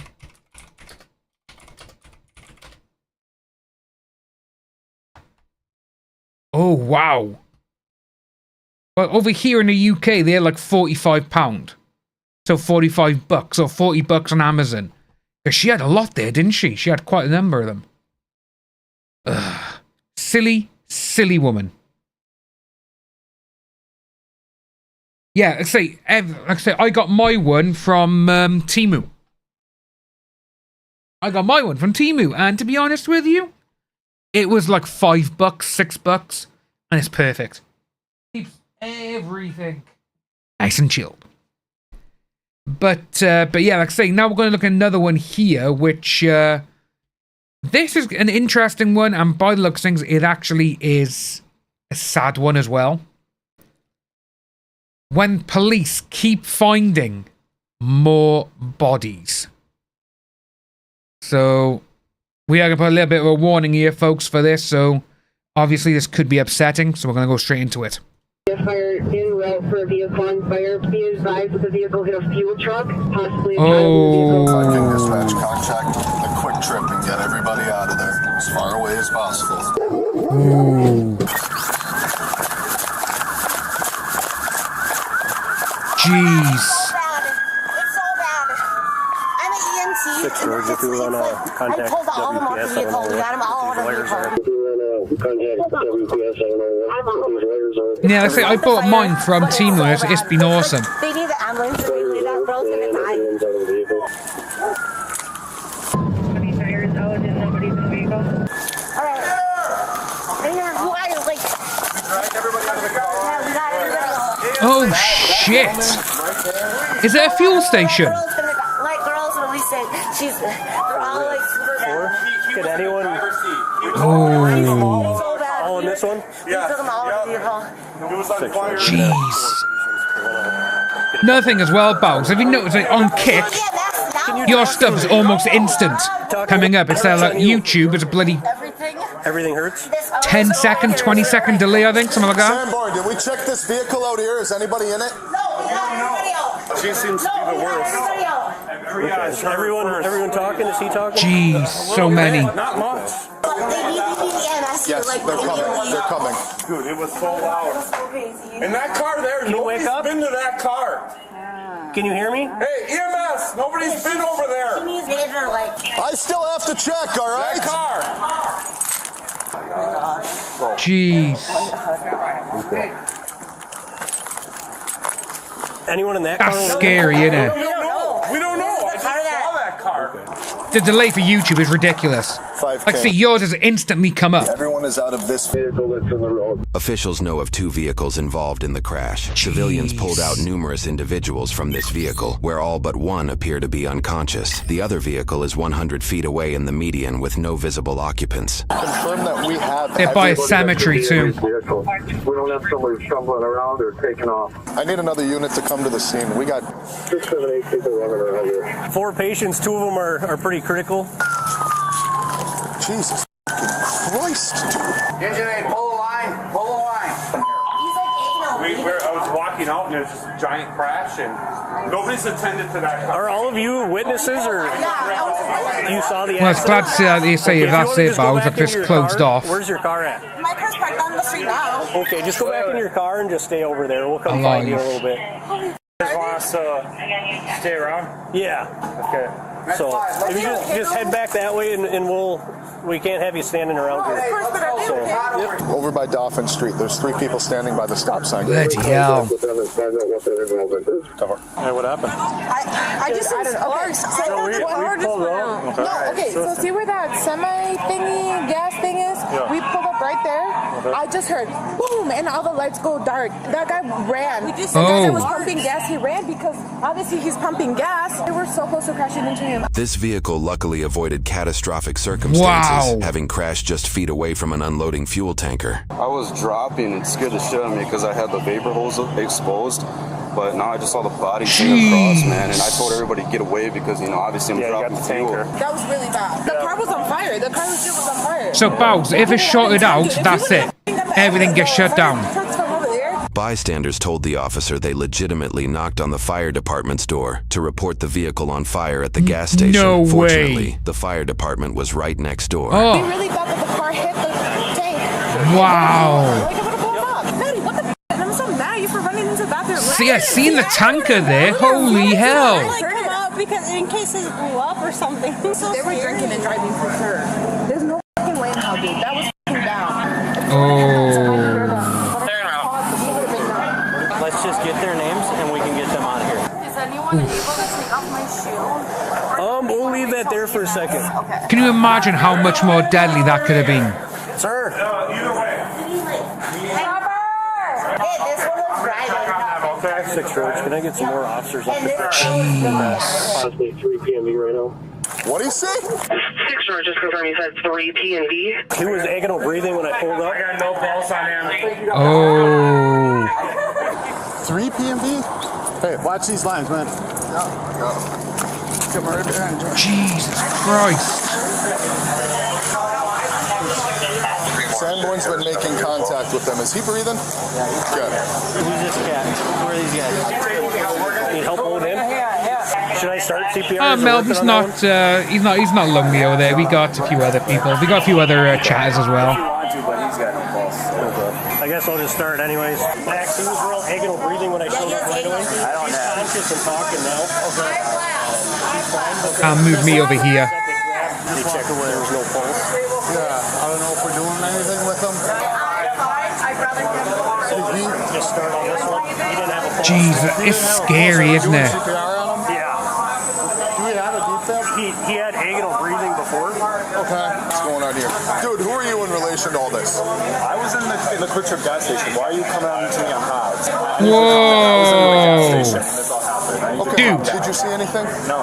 You are free to leave then, my friend. Thank you very much. Just get his name. Just get his name. You don't need my name. Listen, you're at the scene of a crash. Bloody hell, mate. Listen, but you were coming on Hobbs. I need you to calm down. Oh my God. You're gonna give him. You're gonna give him your name. Calm down. You're gonna give him your name. Calm down. You're gonna give him your name or go into handcuffs. Tase him. Understand me? Tase him. You are at the scene of an accident right now with multiple people that possibly fatalities. You're gonna give him your name or you are going in handcuffs. End of story. Why? Turn around. What crime have I committed? You are being detained right now. Why? Because we're investigating a crash. Okay? You got marks on your hands. Because I dragged somebody out of the car. Okay. I'm trying to ask you your name. Okay. Do you want my name? You are going to handcuffs. You don't have to be so aggressive. Right.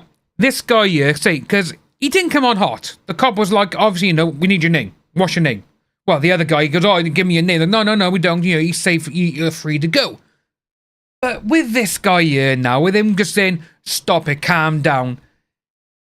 when people say calm down to other people and there's situations going on like this, I do think that's one of the worst things, because it is antagonizing. It is, you know? But it's like, come on, mate. Just, you know, like, just give him the name or whatever. I was like, yes, he's a snowflake. I was in the station. Why are you being so hot with me? Shut the fuck up or I'll tase you. What's your name, mate? You, that's literally it. You were like, who are you going to calm down. Look at what I got going on. So you have 1 second, okay? Please calm down. I'm asking you, you want me to calm down? I'll calm down with you. You're going to go in handcuffs, or you're going to give me your name, Chris, you're going to give me your phone number. Put him in handcuffs. All right, that's my sergeant's directive. Put your arm behind there your we back. go. I'm not dealing with this right now. We got people all over the place, okay? You don't need my name. Hey, Intimidator, how's it going, bud? You don't need my name. You're going to sit down right here, okay? No, I'm going to... Just tase him, that's all I want. But yeah, it's like all this is going on. I'm going to do this. You are not... All of this is going on, and he's literally trying to be big and tough. Calm down. Calm down. And he's saying there, no, I need you to stop being aggressive. I need you to get off me. Or what? What are you gonna do, pal? You literally got offended and upset because a police officer said, what are you doing here? And basically, can I have your name? That's literally it. In this situation as well, Brant, it is, you know, literally, it's, calm down has never, ever worked for anything in this kind of thing. Because, again, with this, you could be in a, okay, calm down. Why are you telling me to calm down? It's like, you know, and he's just there being like, oh. Why are you detaining me? You know what, Brant, they are acting suspicious, he is. Throw him in your squad. I don't know what his deal is. He's not cooperating right now. He is acting suspicious, isn't he? In the gas station, trying to go get some snacks. I heard a big crash outside. If that's it, all you need to do is help. You came on. Do we think he may have something to do with it? Do you think he was involved? Or no? Because, like I say, he's you know, Bowles, Branson, everything, you know, he is very suspicious. What do we think?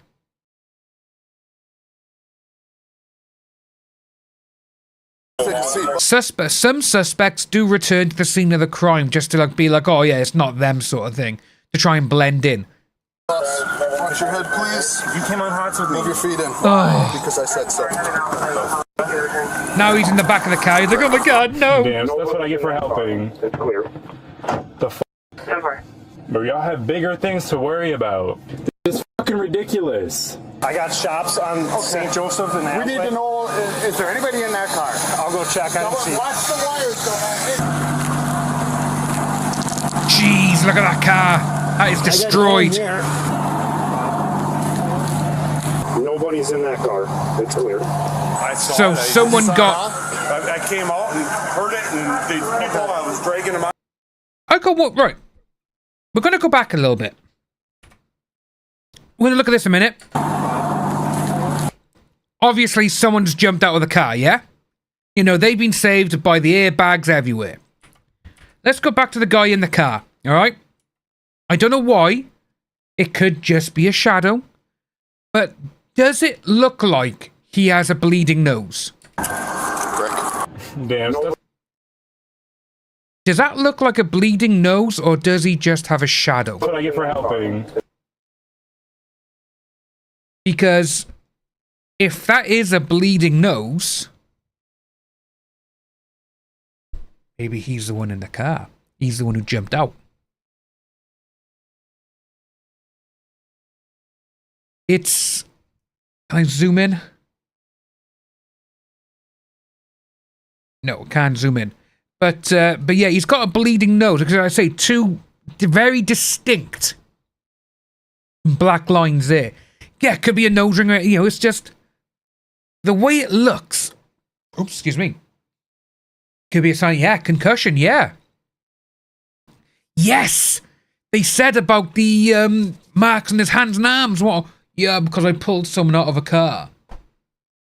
It's clear. But y'all have bigger things to worry about. Could be a nose ring. Could be a nose ring. Like you were saying. But,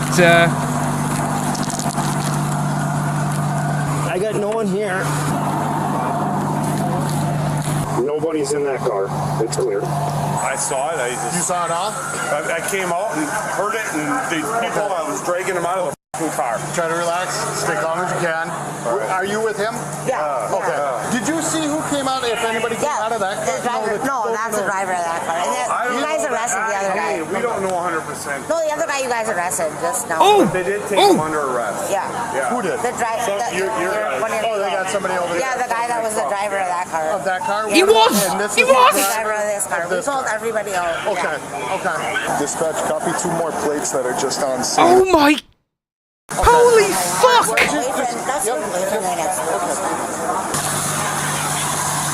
Oh my days! Driver of this car. Okay. And then they said they got somebody 1080 over there. Okay. I got one uncooperative. Oh my god. He's not like combative. Like, what the f? Oh my god. I got WPS because the wires are down. We got 3 patients here. I don't know what we got. Well, that's the thing. I thought it was a shadow. He was correct. He's the driver of that car. The one we have in Dreesen's vehicle, the one me and Narrett were talking to, he said he was just some customer inside. No, she said he's the driver of the car out in the street. Okay. I thought this was the driver of the car. No, he's the driver of this car. She said the guy you guys arrested is the driver of the car in the street. Really? That's what she said. Let me go talk to them. Oh my you guys god. saw this?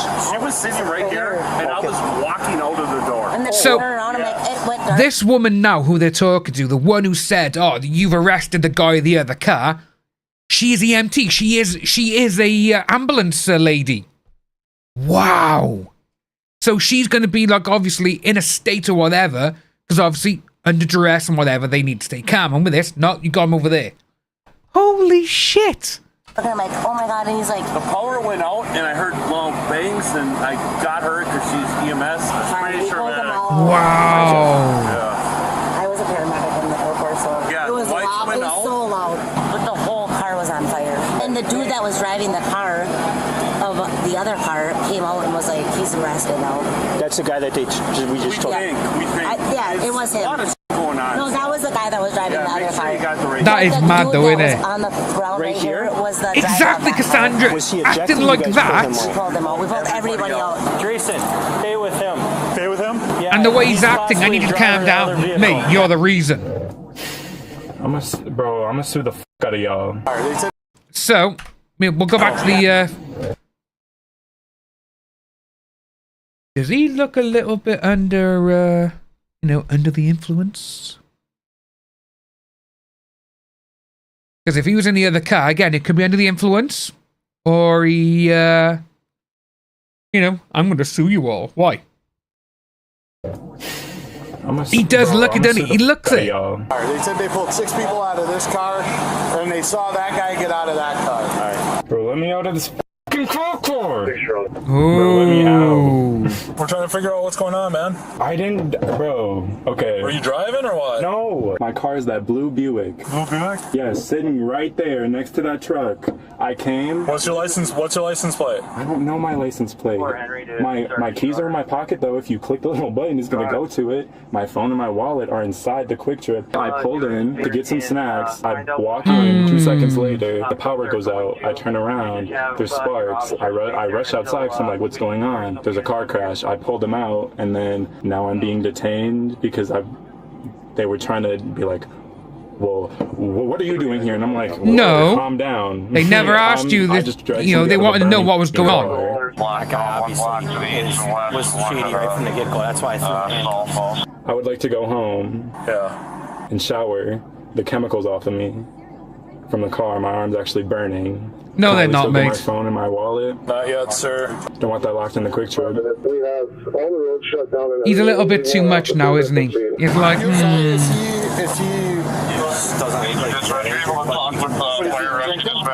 His heart was beating 150 million. So maybe get Kasich to check on him.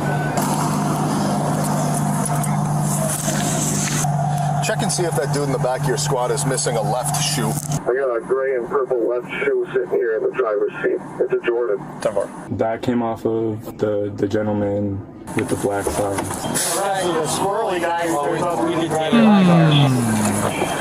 I go get my phone? get in the back of the car and I'd be looking. I'd be looking like, is he actually, I don't have it. Open the car to check his feet. Let me go get my phone. Jason checking out. There's a shoe in the front seat, left shoe. That's what it sounds like. Go ahead. The guy that I have in the back of the squad has 2 white shoes on. Like what? Someone must have flew from that car across the way. Hey, what kind of shoe was in that? I'll be able to write. It's right here. purple and black Air Jordan. I got a white one, and he's missing one, but he's got a. That's not it. Okay. Neither of those are. We don't even know what direction anyone was headed or what happened. He's P&B there. Well, this is, I think, a passenger. Okay. I'm not sure. I think he may still be involved. She's gonna die too. Bro, Okay, just give me your name, boss. We can kind of figure this all out. Okay, Give me a second, though. No, right, just boss? get your name. Okay, can you take my keys and like click and show that my car? Yeah, I can do that. Just give me 1 second. I'm trying to add people to the call. I know, I understand that, but I also need to go get my phone and I need to go get my wallet. I left it in the quick trip so I could go and help, which is why like I don't understand why all this is happening. Like I think you were uncooperative. I obviously I didn't don't talk to understand. you. Well, yeah, because they were. I don't understand why he would leave his phone and his wallet in the shop while he went and helped.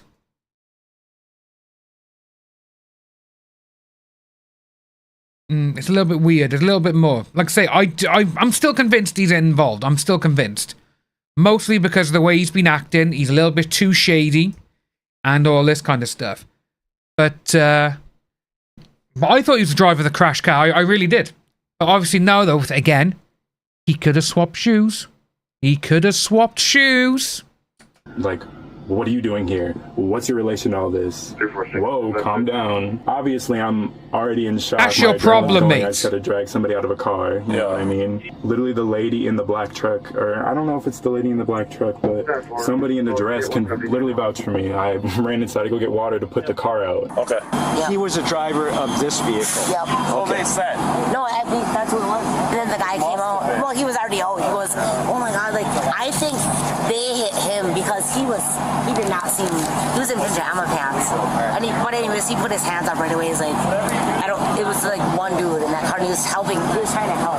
So I don't know, I don't think, but this car was all messed up. All the people in it seemed drunk or like something, you know. Like, I wasn't driving. I understand that that's what you guys may think, but... No, they didn't know what happened, so can you give me your last name? See, literally, that's all he had to do. Laying over him was a girl with her skirt up, which is that little tiny thing. That was the P&B. Yeah, we thought she was a kid. She's like maybe 110, like bloody hell. Tiny. I'm a nurse. Yeah, I have to work. Yeah, could have avoided it all. Could have. No, so we're gonna let you go.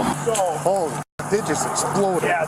So we're parked all over this shit, aren't we? Dude, there was something fishy with that guy from the get. Yeah, no, absolutely. He didn't have any signs of injury. Yeah, he had shit on his car, but it makes sense with him pulling people out. I think he's just a dick. I showed up first, and he was agonal breathing when I got here. He was agonal breathing? Yeah. The driver of that vehicle is missing a shoe. That kid has both of his shoes. Okay, well, the witness said he was driving that vehicle. Okay, well, that doesn't make a lot of sense. You have your keys on you right now? They're in my left pocket. I just need to go get my phone and my whatever. Wouldn't it be funny if he gets the keys, they do it, and it's the car in the street? Said he has keys in his left pocket. I would find that funny. Do you want me to go unlock it for you? But he has 2 pairs of shoes on, no injuries. He said he pulled the guy out of the car. Well, you know what?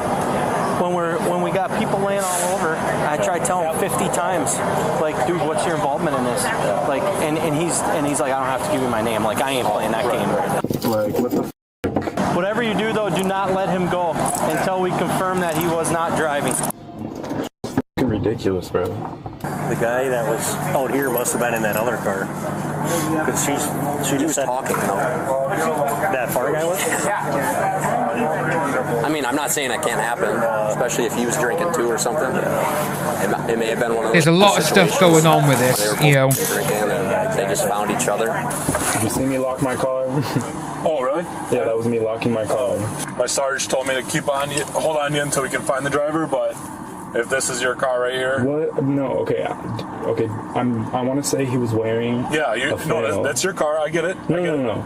I'm talking about the crash. The black gentleman with the flannel, with the black socks. I pulled him from the driver's side through the passenger after everybody was. Why didn't he just say this to start with?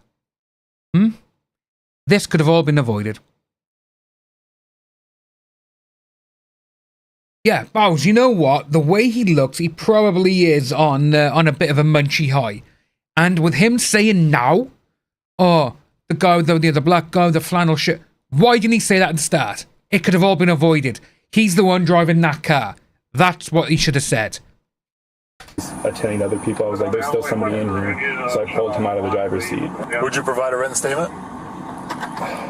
Yeah, does my name have to be attached to it? Oh yeah, your name's gonna be on it. What? I just don't want to sit and fill out paperwork. Like, I just wanted to get snacks and watch a movie and all this crazy shit is happening. That seems insensitive, but yeah, I can. I will. Yeah, has to be. But that's why I was uncooperative. I didn't even want my name attached to all this. I was just... Bro, you were valid. Why are you tripping over that? I know, but it's just like... Here we are. See? It's like, come on, mate. You're not in any trouble. I know, but I just didn't even want to... I know, but now you caused yourself to, like... You raised suspicion that you could have been driving, you know? I know. So now you... He probably is high. I just wanted to be an innocent bystander that didn't have anything to do with it. Who has another concern now? Oh no, someone else. Do you want us to call them so they have time to call another one in? Where's the second one? Do you know who called for the second? Oh, there's another one. One at the scene here. Is there another one? 4 Henry. It's right across the street. Oh, in the cemetery. Apparently there's another body. I just heard that. I can find them. Yeah, I think it's a ring, yeah, from earlier we saw. Called the shoe and the phone. She saw him laying there. I'm guessing he's the driver of this. Because when I pulled up, there was nobody in it. And I couldn't believe it. But we have a witness that I wanted it to be the other guy. From this one. So I'm wondering if this is a passenger. Were the other people in the other car on the street okay? I have no idea. Because I didn't even see them. I thought they just crashed into the pole. We don't know who was driving what. No, we just found a body over there. It's so lucky, you know, that literally nothing exploded, because it could have been way worse. So Teresa was just talking to him. He's saying that Buick was his. He's saying that he pulled one of these guys out of the car. I tend to agree with him because only because he's not, dude. He has no injuries on him whatsoever, and he's just got some black marks from probably where he was pulling people up. So we're just trying to confirm that's his car and that's him. The other P&D here across the street doesn't match the register of the vehicle in the road. We have him identified, shoes and all. There we go. Have anybody tucked under any other bushes? I wonder if check the area just to make sure there's no other victims. Oh, where is he? Yeah. I think we're looking pretty good. He probably crashed the car, got out, and jumped over there. I honestly thought everything was gonna blow up, which is why I was hesitant to like even do anything. They're in the median and they're under the gas pump, so nothing makes sense to me. Me, the Quick Trip attendants, the 2 Quick Trip employees ran inside to go get water to put out the fire. Yeah, he's giving me a written statement. Okay. Am I able to sit let me talk to him. Absolutely nuts. Right? Yes. All right. Now we're all calm down, right? I'm calm, you're calm. Here we go. You gotta understand. Listen, I do. Listen. All you gotta understand is this: there's people that have died in a crash. We got a lot of vehicles, a lot of smoke. There's a lot of people. Everyone's saying different things. When you come acting like that, I have no choice because we have sarcasm. I know. All right. That's why I put you in handcuffs. Okay. Are you willing to stay cooperative with what's happening right now? I'll take those handcuffs. It was just like a lot. I understand that. It is going to be a lot. You're doing a good thing. And I get here, I don't know that. I don't know if you're involved in this. I don't know what's going on, okay? Are they okay? All right. Yeah. No, are they okay? Some of them are okay, some of them aren't. The adrenaline come down must be incredible for him in the minute. Hence why the emotion now is just coming out. All right. So let's get those off you. All right. Go on, step out here. Let's get these pictures off. All right. That's so sad. I know. It's terrible.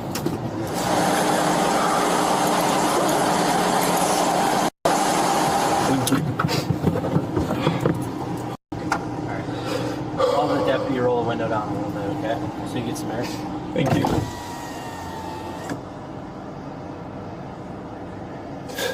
Okay, I'm fine. It's just sad. You're good with everything then, and you're confident with the statement and stuff, and that's all confirmed. We can get him out of here. Phone and wallet inside a donut case. Inside a donut case? By the donut. Oh, okay. I'll go take a peek. By the looks of things, Melby, yeah, they're the ones who are in the cemetery, the one they found.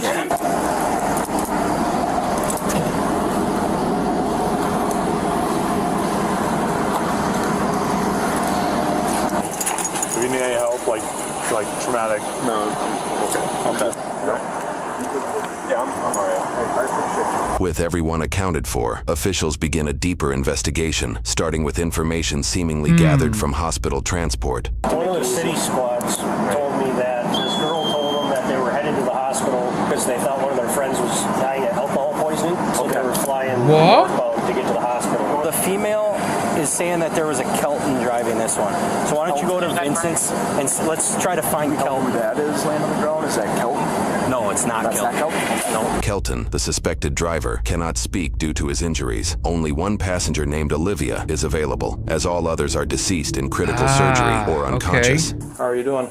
Good, how are you? I'm not doing all right. Do you remember what happened? We were at me and my boyfriend's apartment. Someone we haven't hung out with in a very long time. Apparently didn't know her limits. Was at the point of alcohol poisoning. She was not gonna make it very much longer. In her interview, Olivia described a night of drinking and playing cards with 5 friends at her boyfriend Trevor's apartment, all over 21. When their friend Ulisa showed signs of alcohol poisoning, Kelton suggested taking her to the hospital. Notably, Ulisa is identified as a child on scene, but news reports indicate she is the oldest of the group at 26. Without a vehicle of his own, Kelton drove Olivia's car, as she felt too anxious to drive. I don't get these people who drink to such an extent Olivia that sat they're in the going to front get alcohol passenger poisoning. seat, Trevor behind the driver, Ulisa in the middle back, and Anthony behind the front Like passenger. they're saying they didn't know her Investigators then asked limits. Olivia to estimate Kelton's speed. Kelton, I don't know if it was because he has daughters or what. He just kept driving. Do you recall how fast you were going? I honestly do not know because I was not looking at the speedometer. He was probably going faster than he should have because he was trying to get her there, I'm sure. Would you Yeah, know just 'cause if you she's were short. going 100?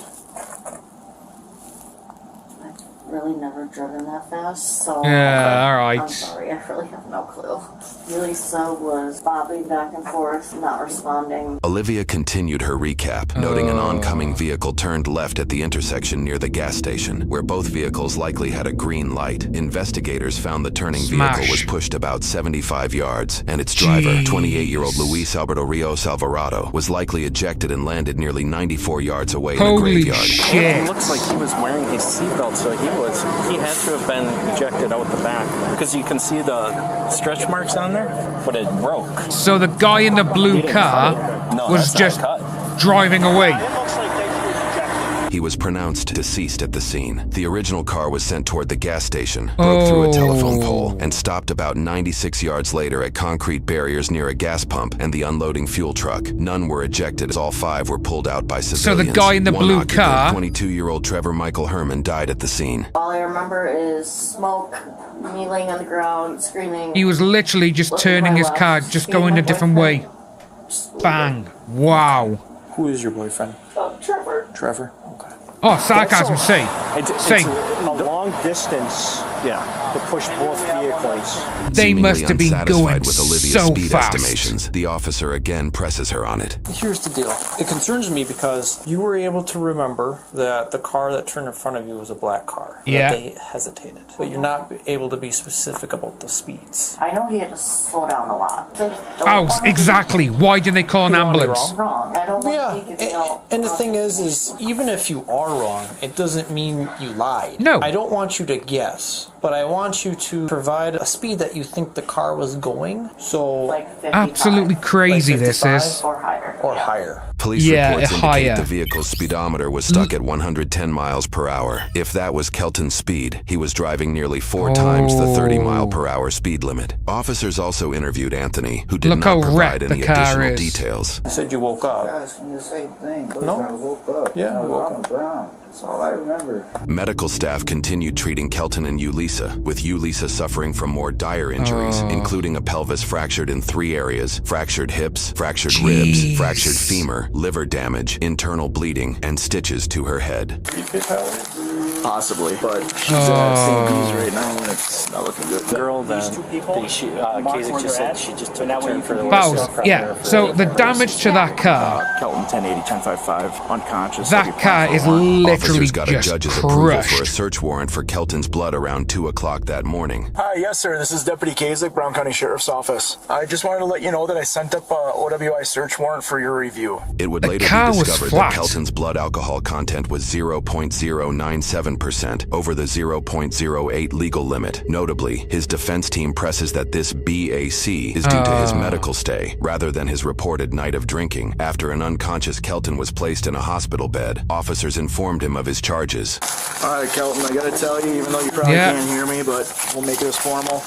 So you'll have a court date if you're Absolutely out of here insane. on Monday, and it's gonna be mandatory. That blue car that got hit, where had the one That guy same in. night, officers informed families of the condition.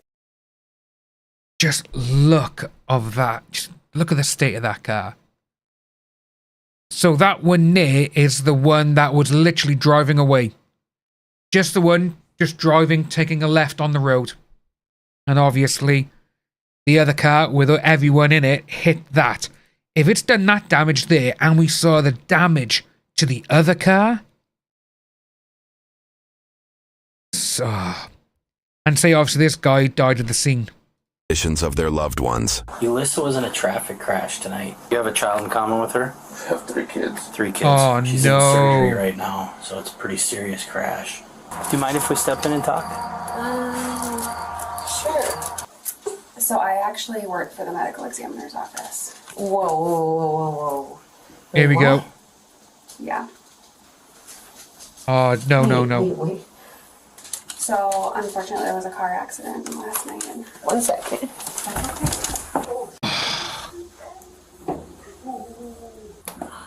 This is his brother. Okay, let me start by saying how sorry I am. Are you kidding me? There's no way you're telling me he's dead. I'm very sorry. You know what? Seeing these videos, I like watching them, but I do not like these parts. It chokes me up when the families are finding out because, you know, again, they're just there saying, oh, we're sorry and all. And again, they could have been great people, but obviously they made a stupid decision that night to go and do this. And seeing that these people, now, like I say, the brother, I assume this is his girlfriend or his wife or whatever, and they're being told, no, like, yeah, this is it. Yeah, see, seeing that he got ejected out the back, that car was doing more than 100 miles an hour. And if they're saying that the speedometer was still 110, could you just imagine how much force that would have taken to eject the guy who's driving? He had his seatbelt on because you saw that the belt was there and everything else, to be ejected out the back. Jeez. The amount of force could have killed him as well. Is there anyone we can call for you guys? Mom and Dad, but they speak Spanish. Okay. Oh, no. Poor guy as well. Days later, officers interviewed Ulissa, who was able to pull through. Hi, Ulissa. I'm Deputy Ryan with the Sheriff's Office. How are we feeling? Better?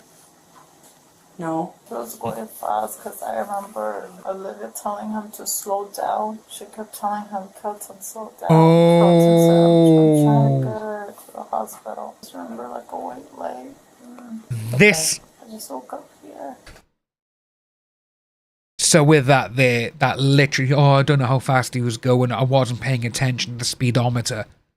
And now the girl, yeah, I just remember her telling him, slow down, slow down. Not going to go well. You do not have to apologize for it, okay?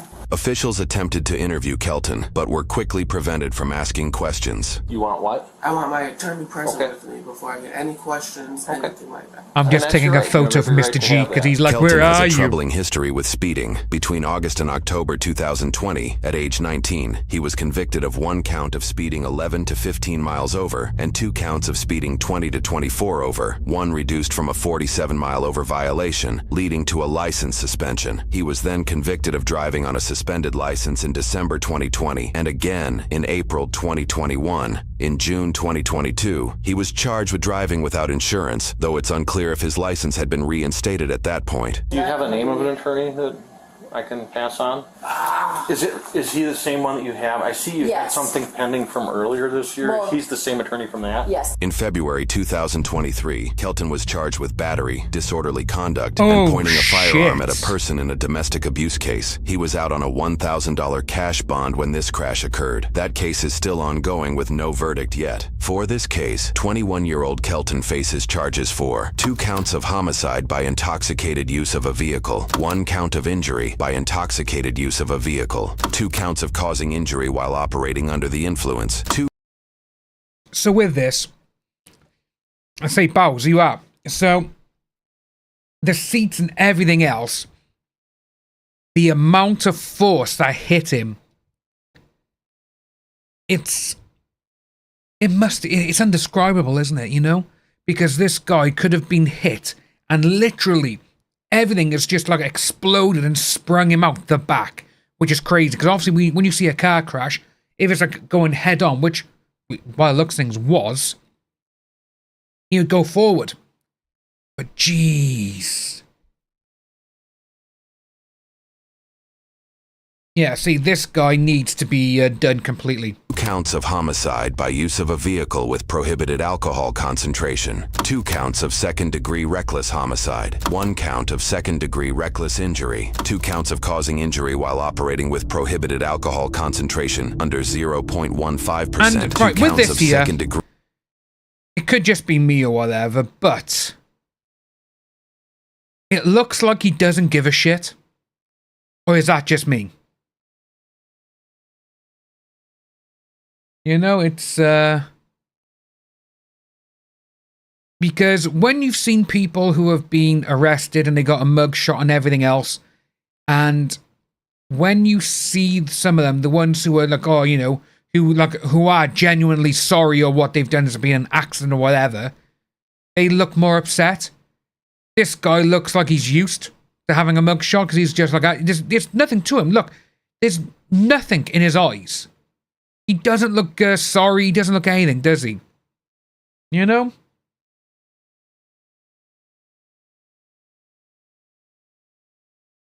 Absolutely nuts.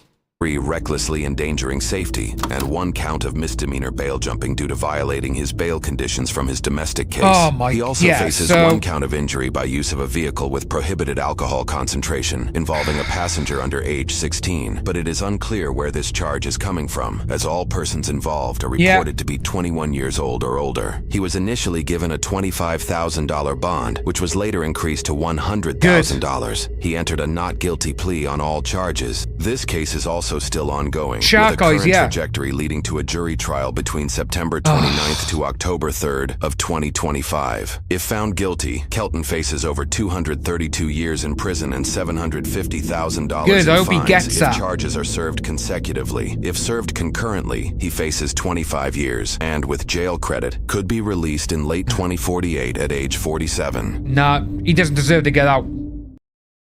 He does not deserve to get out because that guy he just looked like he just didn't care. You know? He was there, he was going on about stuff and he's just like, no, I don't care. This. And there's nothing to it. There's literally no, there's no remorse. Again, yeah, he's taken many lives there. He's been done for a DV in the past as well, which straight away, if you get convicted of DV, and obviously you've done it, and again, there's things to prove it and everything else. To me, you know what? With his girlfriend not admitting to it and all, like, oh yeah, I can't remember what speed he was doing. Yeah, right. Oh, he has 3 daughters anyway, so he was just trying to save it. No. And if his blood alcohol level, obviously, so the way I look at that as well is, she said, oh, we were all drinking. And if one of them got their blood alcohol or whatever and didn't know the limit and was on the verge of alcohol poisoning, how much were they all drinking? And obviously we saw that his blood alcohol level was over the limits anyway. And then when she woke up, I just remember her shouting, slow down, slow down. And then you see the car that he hit. And then you see that the guy who the car in the hit car was ejected out the back. Literally. And to say, he's got a laundry list of convictions from the past. Now, does not deserve to be out in public. And if they say, oh, he can be out 20 whatever at the age of 47, sorry. The guy does not deserve to be out. He just doesn't. And obviously you got the guy, you know, the brother breaking down. The girlfriend, or what looks things, she wasn't thinking, oh, she could have been the girlfriend of the brother. Yeah, drink driving multiple times, 16-year-old and everything else. Multiple, yeah, he should. How he actually survived is beyond me. It really is. But a guy, again, sadly, the other ones who died, the ones who were in the car, but then you've got the guy who was literally, he could have been on his way home. He could have been on his way home. I'll just pop to the gas station, darling. I'll get a couple of snacks or whatever for us. I'll see you when I get home. You know? And now the guy's gone. Just because some dickhead decided to drive stupid speed because one of his friends didn't know how to limit their alcohol. And again, I know what's more thingy. Let me drive, even though I've drunk too much. Literally. Yeah, it sucks. That literally. But you know what? We've actually seen this, though, haven't we? Where the people who do the bad things, they're the ones who always seem to manage to stay alive. You know? And to be honest with you as well, thinking about it now, why did all of them have to go? All of them didn't have to go. And as Bao said as well earlier, why didn't they call a fucking ambulance? Yeah, jail persons say they get paid by amount of prisoner they hold. A life sentence is too much strain on the... Well, say, we worked out, didn't we? Because someone on death row, what was it? Something stupid, like $900 a day to keep him on death row. But yeah, they all didn't have to go. They should have called an ambulance, should have called the EMTs and all that kind of stuff. But no. I know, I'll get her there faster, even though we've been drinking. Dickhead. He's the guy who should be not alive. He should be the one who's going in the ground, not the other people. But again, no.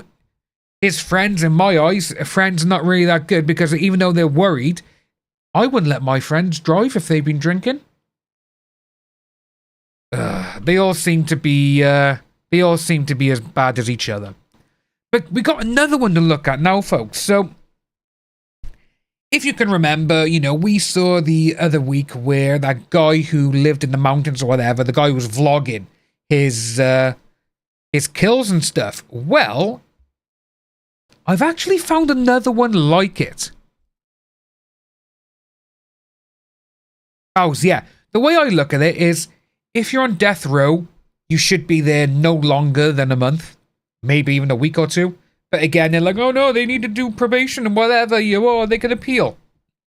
If you've been given the death sentence and you can't prove it or whatever, you know, because we've seen so many people, again, we have seen people who've been put on death row who didn't deserve to be there. But again, that's a better way to look out for, they should get their law, not the law, but, if you've got evidence, if you've got this, they need to be thorough in the courts. Oh, I've got hiccups now. But yeah, we got another one by you now. So this is someone else. Another one who vlogs all his stuff.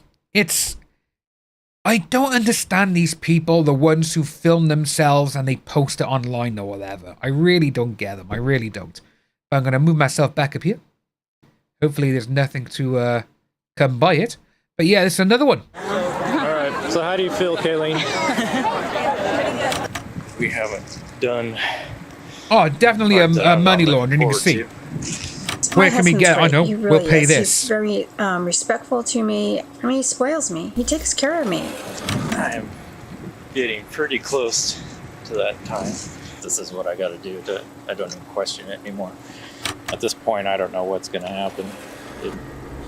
I may get caught right away. I mean, I could basically be dead in 2 weeks or 3 weeks. I don't know. It's all up to chance at this point. Hey guys. Nice, look at all that smoke. Oh my gosh. Though his family didn't yet know it, something was off with Peter Keller. What follows is found footage that just might be some of the most disturbing recordings ever filmed. Documented like a YouTube video, Melville, I like that. The video diaries Peter created provide a rare glimpse into the mind of a killer and document how something that may have begun as an innocent hobby ultimately manifested as unbelievable cruelty. He didn't keep him down there, was it? How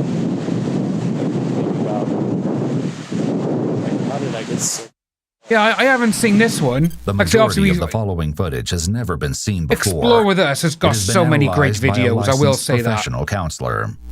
Okay. Looks like everything's working. Just checking the camera out. Since it's the first time watching myself. I hate watching myself. So, man, that's the way other people see me. So it's gonna take some getting used to. Not used to talking into a camera. Let's see, so here you can look at the trail. There's not much of a trail. I try to keep it as hidden as I can, so other people will stay off of it, which has worked so far. It's pretty far out, so nobody's been up here yet.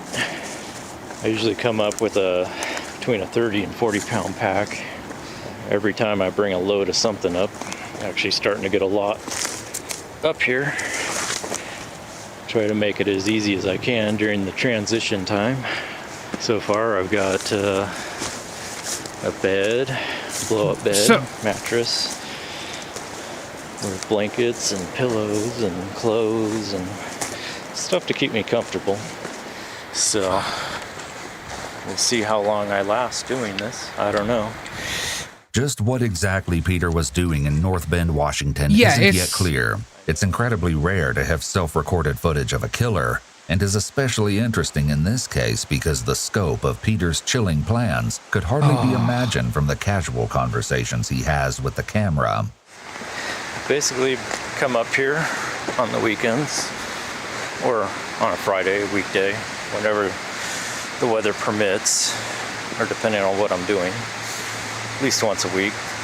And I tend to stay up here for about, well, with travel time, probably around 9 hours a day, or each time, which is a long time. When he wasn't traversing the wilderness with his camera and dog, 41-year-old Peter was also a father and a husband. Hey, Daddy. Okay, I got this face. Because you guys won't let me take that many pictures. He and his wife Lynette had an 18-year-old daughter named Kayleen, and the three appeared to be a normal, happy family. Are you videotaping here? Yep. Let's do a lot of videotape, and then I just cut all the junk out. However, Peter's The mother mysterious and daughter project in the are woods pretty. would eventually take a terrible toll on his day-to-day life. Kayleen Keller.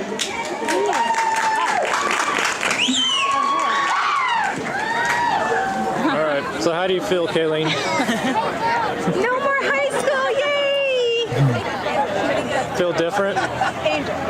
No? You can tell she doesn't want to be on camera. You got a new life ahead of you. No more freaking school. Oh, high school. Yeah, you got till tomorrow to get your stuff out of the house. So. No. She's staying with us forever. Sorry, Carson. Forever. Kayleen graduated high school just a few months after her father started recording his video diaries, and was on track to start at Bellevue College in the fall. In addition to her interest in environmental preservation and gaming technology, she also appears to have shared her father's interest in cameras and dabbled in the hobby of videotaping as well. Can you take a picture of me and sell me on eBay? I'm so sorry. Bella could have used your support. I came straight from the airport as soon as I heard. Yeah, I don't like that number. Honey, please. Come on, go. Lynette also sometimes used the camera to film videos she uploaded to YouTube. Bloody hell. My little puppy's looking outside. Okay, I got a lot of stuff to show you guys that I'm going to put in my store. I'm so excited. This is bag 2. Jesus, and I had so much fun making these too. You guys got a lot of products in here. I want to first show you, look at Dino. The extent he went through, bloody hell. My husband was like, he's looking too scruffy. I am a very shy person, and doing these videos really helps me open myself, because I figured if somebody doesn't want to watch it, then don't watch it. I'm not forcing you to. So these videos really help, and he really helped me. While Peter worked to refurbish computers, Lynette struggled with medical issues, and as a result, wasn't able to work full-time. My husband, a few months ago, went out and bought me this big recliner for my back, and I'm just now starting to use it, and he's so happy. Usually I just sit on the left seat. I love this chair. He's here, he's supporting me, he takes care of me. Even though I can't go back to work and I'm home in pain all the time, he gave me my scrapbooking room with my dream come true. Just hearing her say that there, it's, I'm in your home all the time, I'm in pain all the time and all this. Did he think that he was doing something good? Because like I say, with Brand saying over on Kick as well, police said the extent that he went through to plan this of his wife and daughter is evil and breathtaking. Not seen it, but alleged he recorded the actual act on the see, with her saying that, my brain's working a little bit saying, oh, he probably done that just to get rid of her. Like he had enough. If he can't work or whatever, he could have been thinking this, but you have to watch it. It's weird how your brain goes and starts working, isn't it? Scrapbooking hobby in local fairs to bolster the family's income. Oh my gosh, I'm so excited. Pretty much, this is my anniversary present. I'm so thankful that my husband was able to give me that so I could stock up on supplies for me. And I also got some stuff for you guys too. Even my husband was looking at this and was just like, oh my gosh, look at the detail. From an outside perspective, it appeared that although the family faced challenges, they were sticking together and making things work. But as later events would reveal, all wasn't going as well as it appeared. You can watch me open this thing. This thing's always so heavy, but works good. This impressive structure, affectionately nicknamed Camp Keller, was what kept Peter occupied in the woods for so long. Disguised as part of the hillside, the only thing that might give its presence away is a temporary tarp stretched over part of the roof. But Peter took care to conceal that with brush. This is something I wanted to do, probably since I was a teenager, to make a home underground. Poor family. So I didn't have to live around people. One of my projects today is to take all this wood that I've cut up recently and stack it up, pull it down, so if somebody stumbles out here, it not as noticeable. Not as noticeable. It's just now I have the means, I'm able to actually pay for it. I've spent a lot of money on this so far, thousands of dollars. Thousands more on guns. Oh my. Other stuff, other hardware I'm going to need. I take it he's made like a little underground home. The bunker was a shocking feat of engineering, considering all of Peter's supplies were either gathered from the forest around him or carried in from his house, which was about an hour's hike away. This is kind of an outside look. My wood pile on this side. How big is it inside? Do we get to see that? He's got a stream of water there. In addition to the tools and materials he needed to build the bunker, Peter carried a significant amount of food, drinks, and creature comforts into the camp. He brought enough to set up a kitchenette, complete with an emergency vodka stash. The entire complex was powered with a generator, which Peter somehow managed to bring up the mountain. He even went out of his way to engineer a wood-burning stove made out of an inverted metal garbage can. He rigged a chimney to funnel the smoke up and out of the residence. This smoke would ultimately provide a valuable clue as to the camp's location. Other highlights of Peter's stash include multiple 5-gallon buckets, which could not have been easy to move, heavy-duty chains, and a hacksaw.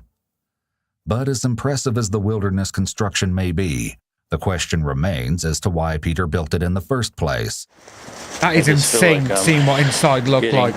Knocked back every time. Financially, my wife is just gonna suck all the money out that I have. And I'm so excited because I can actually afford these deals. My husband, he gave me some money to go in here, so I'm like so excited. All right, I'm getting ready to move one of these big beams in. This thing is pretty heavy. It's soaked with water, which makes them very heavy, makes it a real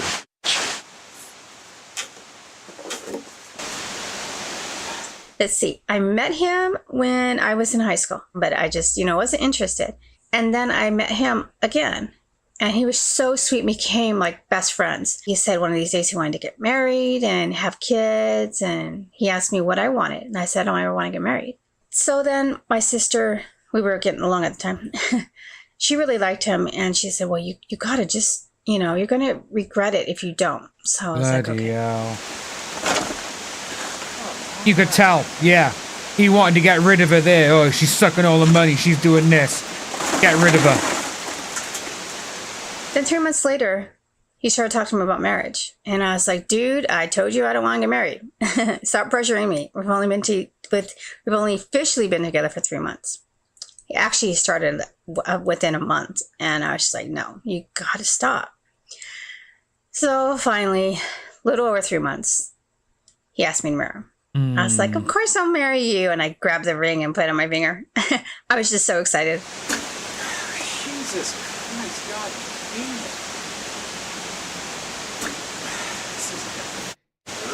it. That's my story of my husband, who is my husband, who's the love of my life. At this point, I don't know what's going to happen. I may get caught right away.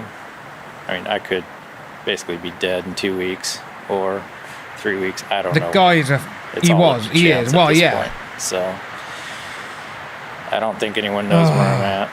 It's sad. But if they put it together, who knows? At this point, I have to take that chance. It's sad to see. It's just going to be how point. She was literally all love of my life. He's this. And then it goes to him, and he's like, yeah, I'm going to get rid of it. I don't know.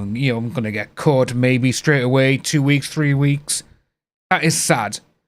And with him saying about she'll probably suck all the money out. Straight away there, you can see in his face, he's like, I'm going to get rid of her. Just get rid of her. And it's like, mate, you're the one who wanted to do this. Go as far as I can. I do have my escape, and that's death. And I'm okay with that. Nah, mate. So very motivated you are, right, Mel? Just trying to live and pay bills and live as a civilian and go to work. He's a great guy. He stuck around with me. I'm, some guys are kind of leave when you get that, it's part of your vows, but anyways, I don't want to get on to that. It just freaks me out. It's actually more comfortable for me to think about living out here, robbing banks, pharmacies, just taking what I want for as long as I can. At least it'll be exciting. I'm glad he's gone. It won't be boring. It's just the way he's just talking. He was nonchalant about it, going on saying, I'll rob banks, I'll rob pharmacies, this, that, and the other. And judging by what she's said there, like, oh, my husband, love of my life. And he's the one who kept pestering her to get married and everything else. She's like, I don't want to get married. Don't want to get married. Then obviously, oh, okay, I gave in and we got married. It's almost like, again, he was into her and everything else. And then obviously we've seen that she said that, you know, she got ill and she's home and all this kind of stuff. And he's just flipped, and, you know, something in his head is just gone. And seeing how he's like, oh, I'm going to rob banks, and how he's gone from literally living with the girl that he loves, having a child and all this kind of stuff, then going into, I'm going to get rid of them. It's like, mate, what happened to you? Literally, what happened to you?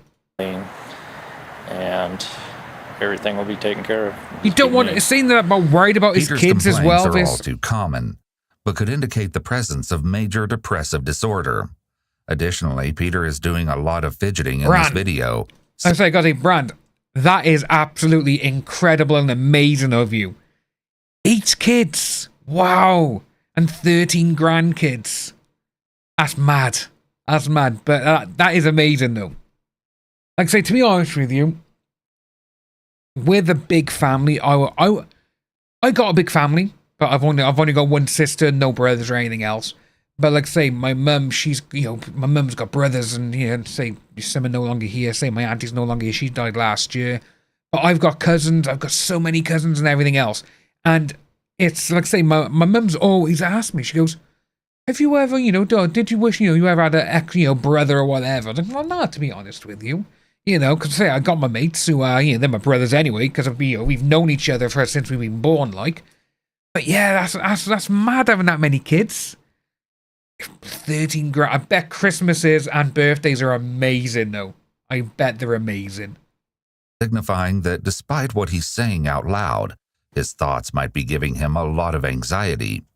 Perhaps saying that he doesn't want to think about his wife or kid afterwards. Comments end. There's a much darker aspect to his fantasy than he lets on. Well, I wanted to get a video log in because we haven't done part that I'm not looking forward to.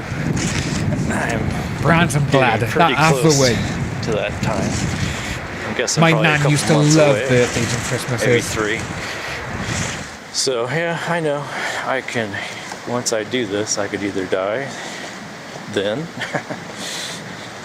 Maybe something will happen, or a few days or weeks, or maybe even years. My goal is to make it 10 years, but that's the other hard part. You're not going to make it 10 years, bud. To not care about dying and to still care about the project. Peter's comment that he wants to survive for 10 years out in the woods complicates an already strange situation even further. He isn't just aiming to leave his day-to-day life and job behind. There are Lynette and Kayleen to think about, and so far, he hasn't shown any interest of bringing them along on his adventure. I wonder why. Go ahead, open this. Oh my goodness. You are so sweet, you guys. Sorry I'm whispering. My husband's sleeping, and our little doggy's sleeping with him. Last time I was doing a video, I was talking too loud, and he woke up and came out here.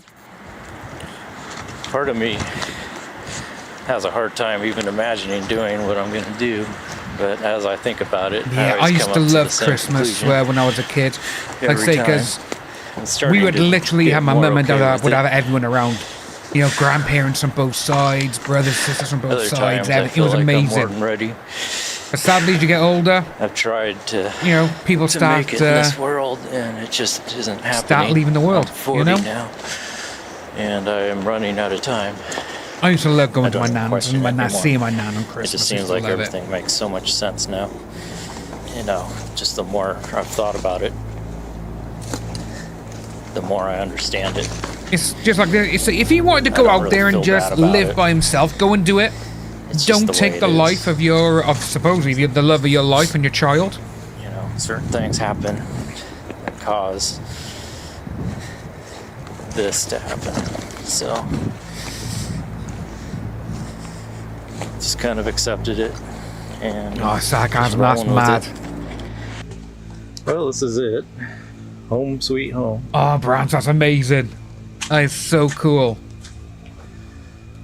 Got the lantern going so you can see a little bit, not a lot.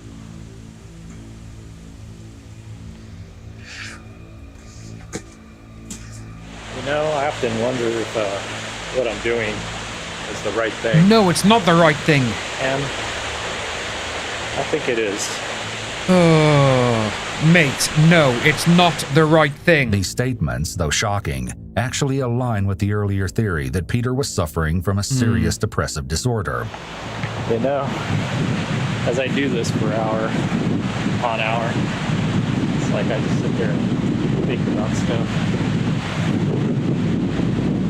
Think about, like, how did I get so f***ed up? That's one thing. How did so many things go wrong?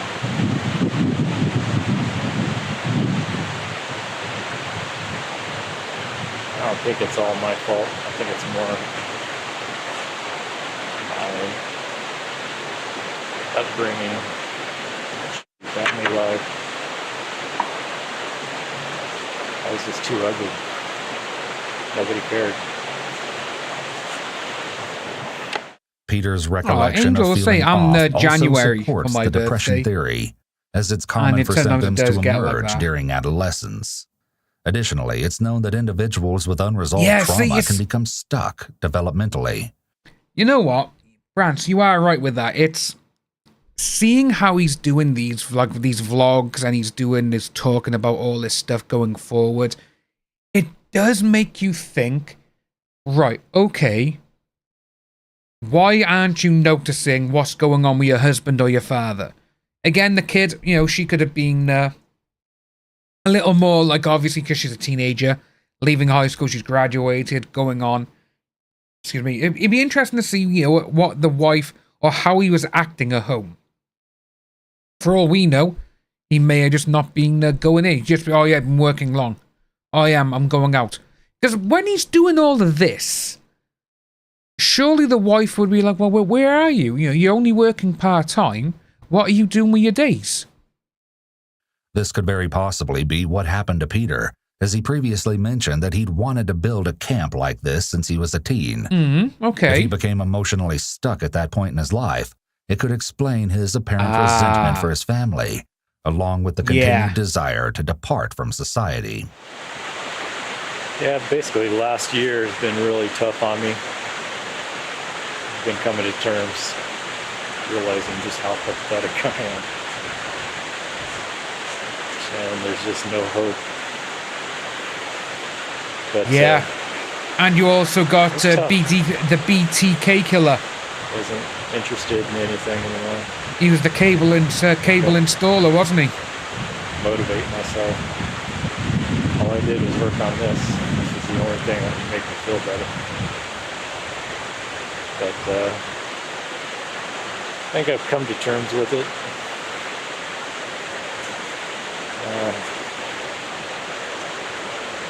Starting to feel better now. Not quite sure why exactly. If it's just that I'm getting this further along, or maybe I've just come to terms with what I am. But what are you? And kind of working through it. You know, I've tried. I always keep going back to the same person I am.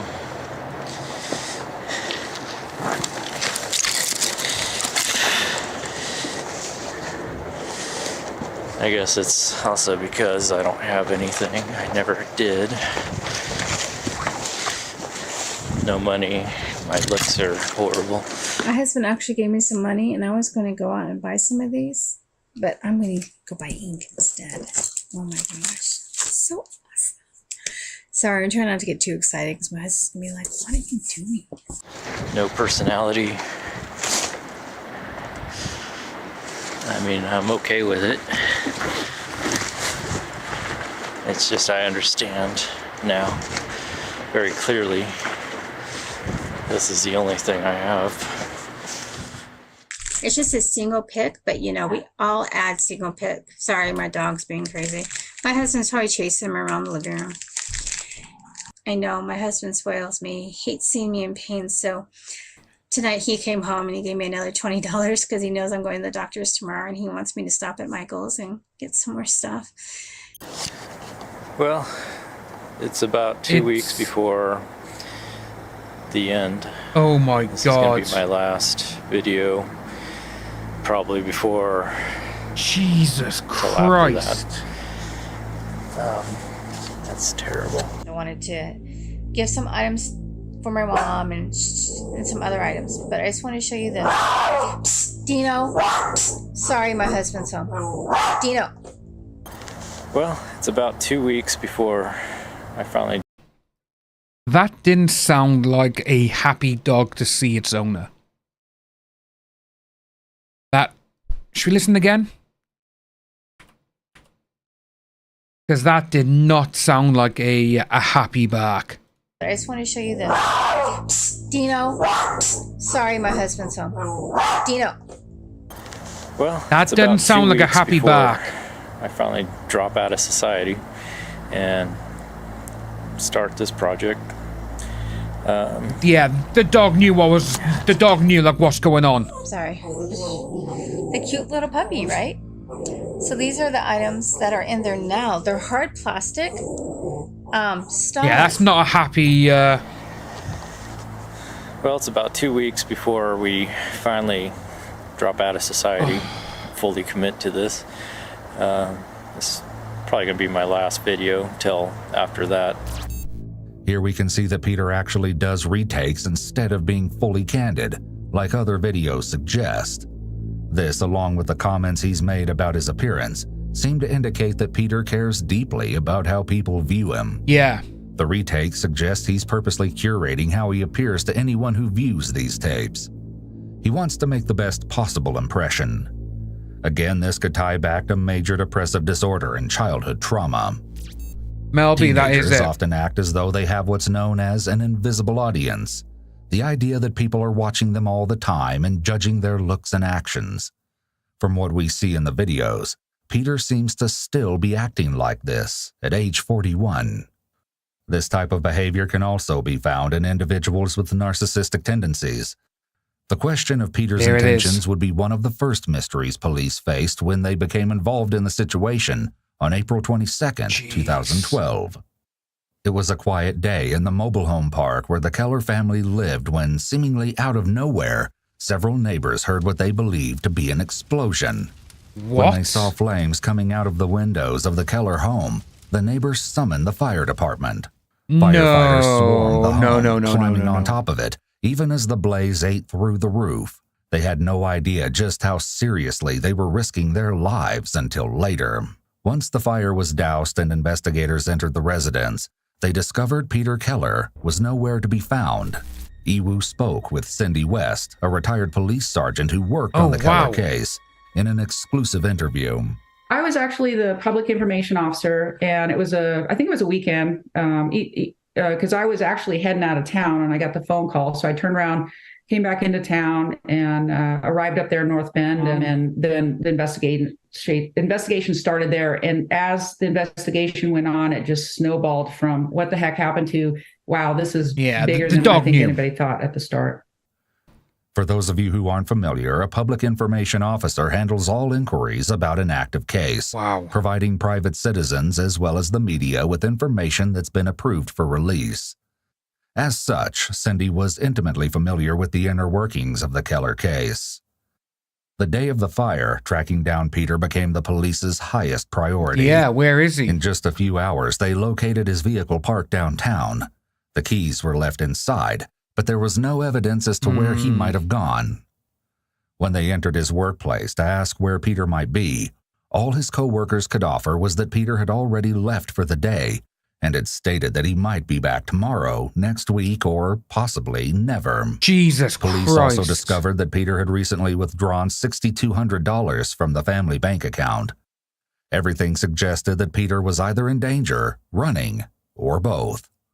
For now, police had no idea where he could be hiding. So, in that video blog, he said, he goes, I haven't got any money or whatever, and she's funneling them or whatever. He was able to draw out $6,200 though. So, they had the money there, but then going to his works, and that's what they say. That part there, for me, is, that's the one. Oh, you're saying he may be back tomorrow, next week, or never. Sarcasm, I'm the same. if a dog starts barking and it's violent and it's angry, like kind of bark, I'm with them all the way. Because you can always tell. Like say the other day, I had my auntie come down on my dad's birthday last Thursday. And she's never met Charlie before, but there was a bark, but it wasn't an angry, horrible bark. It was like almost like, well, who are you? Who are you? You know, almost like, Dan, who is she? Who are you? You know, what are you doing in my house? Obviously, if it is bad, like with this one here, it's literally, you know, the dog was warning her, saying, yeah, is something wrong with him? Something's up. They weren't clueless for long. Police got lucky when searching Peter's home and unearthed a hard drive containing Peter's video diaries. Combined with what else was discovered in the residence, the investigation went from serious to downright bone-chilling. Oh, sad Brance. Well, before, you know, a while ago, I used to sit here and think, you know, this whole thing is just crazy. Cassandra, you alright? At times, and then I think about it. I hope he got arrested and sent to jail. It makes sense, and it's like, okay, this is what I gotta do. Peter's decisiveness in this clip, paired with the horrific details of what police had found in the remains of his home, would likely be shocking to even the most seasoned law enforcement official. They were at a complete loss when it came to explaining how and why this had happened. Only time would reveal the haunting truth. When it came to the carrying video all entries, these they things up there as well is just a record insane. of Peter's thoughts. As it turned out, other entries in the video diary and the accompanying photographs would become the key to tracking Peter. Retired Sergeant Cindy West was able to share the creative technique the police ended up using. They had photographs that Keller had taken on the mountainside as he's constructing this bunker. From nothing's there to a little bit more to a little bit more. In one of the photos, you can see, I couldn't see it. It looked like a power line in the distance. So you're looking off the mountain toward, which would be North Bend, the city. You can barely see this power line and something else. Again, I didn't think it was a power line. But our detective Mike Mellis says, I think that's a power line. I think that down there is probably the city. And then according to these other photos, there's a couple streams nearby. So he does a lot of investigation and says, well, it's got to be in one of these 2 points then. And I'm like, I don't know how he came up with that, but he was exactly right. Combined with reports of Peter's truck being regularly parked at a specific trailhead, animals this are was the best. Enough information for police to start canvassing the area. That's why I don't understand when people hurt animals and stuff. But eventually, they succeeded. The smoke visible in this footage came from Peter's makeshift chimney and was instrumental in leading the other police people to as Camp well. Keller. However, rushing in and making an arrest wasn't going to be an option. They had no idea how many people might be inside or what their intentions were. Remember, Peter had been stockpiling weapons and ammunition at home, and thanks to his videos, which were discovered when police reviewed the recordings that were not destroyed in the house fire, they knew he likely had firearms at his camp. Little did they know what else they would uncover. They also knew that there was a chance they could be dealing with a hostage situation. A direct approach could endanger Peter's life if he was being held captive, the guy is nuts. or spook him if he had hostages of his own. They needed to make whoever was inside come to them. You guys on the number 3 side, can you get to that window and break it out or throw a gas in there? Brian, there looks like a slot or a window that's propped open in the back, directly towards the Seeing what he did, though, that's just... He's got something over it. Maybe you guys can throw a log through it or something. But if we throw a number 2 in that ditch, it should... It's like we saw that other guy do it as well, didn't we? You know, he goes, I'm going to live off grid. That's exactly what they decide to do. The response team keeps the bunker surrounded in the hopes that the gas canister will drive those inside out of the bunker and straight to the waiting forces. But after about 10 minutes, nothing has changed. Yeah, it's dissipating finally. The first one... Oh, Charlie's the king of the castle here, You want me to throw a 98 under the window? The way he goes on here, he literally thinks he's, well, he is. He's the king of the castle, that's what. With the gas canisters having no effect, the team is forced to reconsider their tactics. You can't go all in, because we don't know what he's got. It's gonna work. We may have the command post try and locate like a wildlands fire pump and hose that can pump a large volume of water into that could work. the good. I think we could probably utilize this creek. We just need enough hose and a pumping station to get it, up to where we want it. We've got new photos showing this bunker may have multiple levels. Good copy. This information actually came from Peter directly and the self-recorded videos that they found in his burned-out house. Well, this is the end of the day. I'm getting wrapped up, getting ready to leave. I don't know if you can see me, but kind of one last look at everything. That noise would annoy the hell out of me. Whatever. Pretty dark.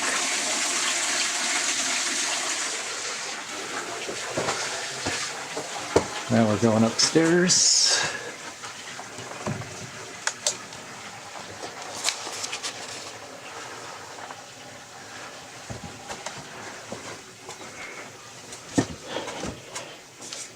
This is where most of my supplies are. So he's got levels to it. Bloody hell.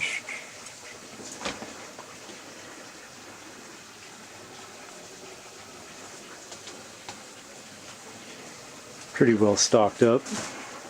No shit. My window.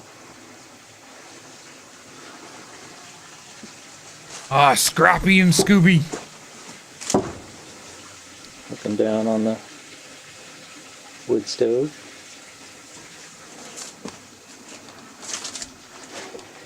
And that pretty much wraps it up for the day. Finally, police resorted to throwing a grenade towards the bunker. When even an actual explosion failed to get results, police knew that they would have to be the ones to approach.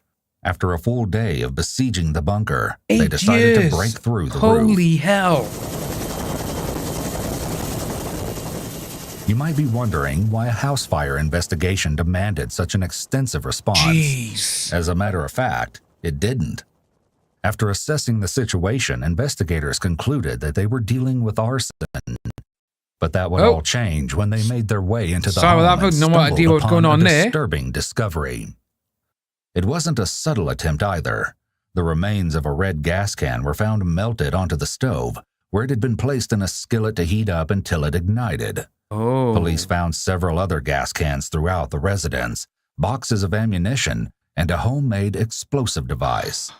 Investigators could only assume it was meant to be triggered by the fire in order to destroy the house and everything inside. Jesus Christ. Had the fire team arrived just a few moments later, it could have gone off while they were on the roof, potentially costing them their lives. Police believed that this evidence was meant to be destroyed in the fire, along with the video diaries, but those items were hardly the most shocking thing they discovered. No. There were 2 bodies in the bedroom of the Keller home, untouched by the fire. Tragically, the bodies were identified to be those of Lynette and Kayleen Keller. They had both been shot in the head. Nice. Nice, look at all that smoke, oh my gosh. Okay, make sure you don't touch this. Okay. Because this gets really freaking hot. It seems that what Peter's video diaries have been hinting at the entire time was killing his own family. Part of me has a hard time even imagining doing what I'm going to do. But as I think about it, I always come up to the same conclusion every time. I'm starting to get more okay with it. Retired Sergeant Cindy West was once again willing to share her thoughts on the tragedy. I don't think either of them knew it was coming. Again, based on the conversations that we had with friends of both of them, it sounded like he was a loving, great husband. So I think this is the thing. When, the wife talked she's so proud of her husband and she loves him, and that he, and then obviously he goes over there and he's just there like, I can't do this. And like they were saying, it could very well be that he could have just stayed in his state as a teenager. That was his mindset. And again, he's saying, ever since I was a kid, I wanted to do something like this. And you know what? Sarcasm, that is true. He is so calm and collected about it. Literally, Yeah, I'm getting okay that I have to take him out. What? You know, and he's saying about, this, that, and the other, and then his wife just talks highly of him. You know, he stuck by me, he loves me, and all this kind of stuff. He wore me down, he's the one who wanted to get married. And then he goes and does this. We're both blindsided by it, and, horrible. You know, I don't know. This case just racks my brain. There's no way it's ever going to resolve in my brain, because you just think, why? Not only did he kill his wife and his daughter, but based on the friends and neighbors, yeah, just left. He could have went everywhere with him, hiking, or apparently to go build a bunker, you know, for all these years. And he killed the dog too. He was afraid that the dog would give him away in the bunker, and so he killed the dog too. The dog gave him away already. Again, that back there's no was explanation. not. I mean, I get that he obviously had some sort of mental illness. Dipstick wasn't hitting the oil with him, but it just makes you shake your head. I've seen a lot of stuff in my career, a lot of bad things. You just shake your head about, you know, sometimes when things happen. But this case really, really got to me. Cindy shared with us what happened when police finally made entry into Camp Keller. And what they find inside the bunker is even more shocking than anyone expected.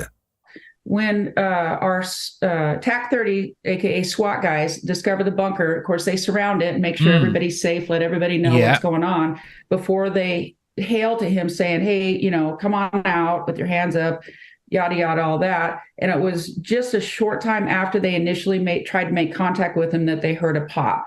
So they didn't know, did he have an accidental discharge? Was it something else?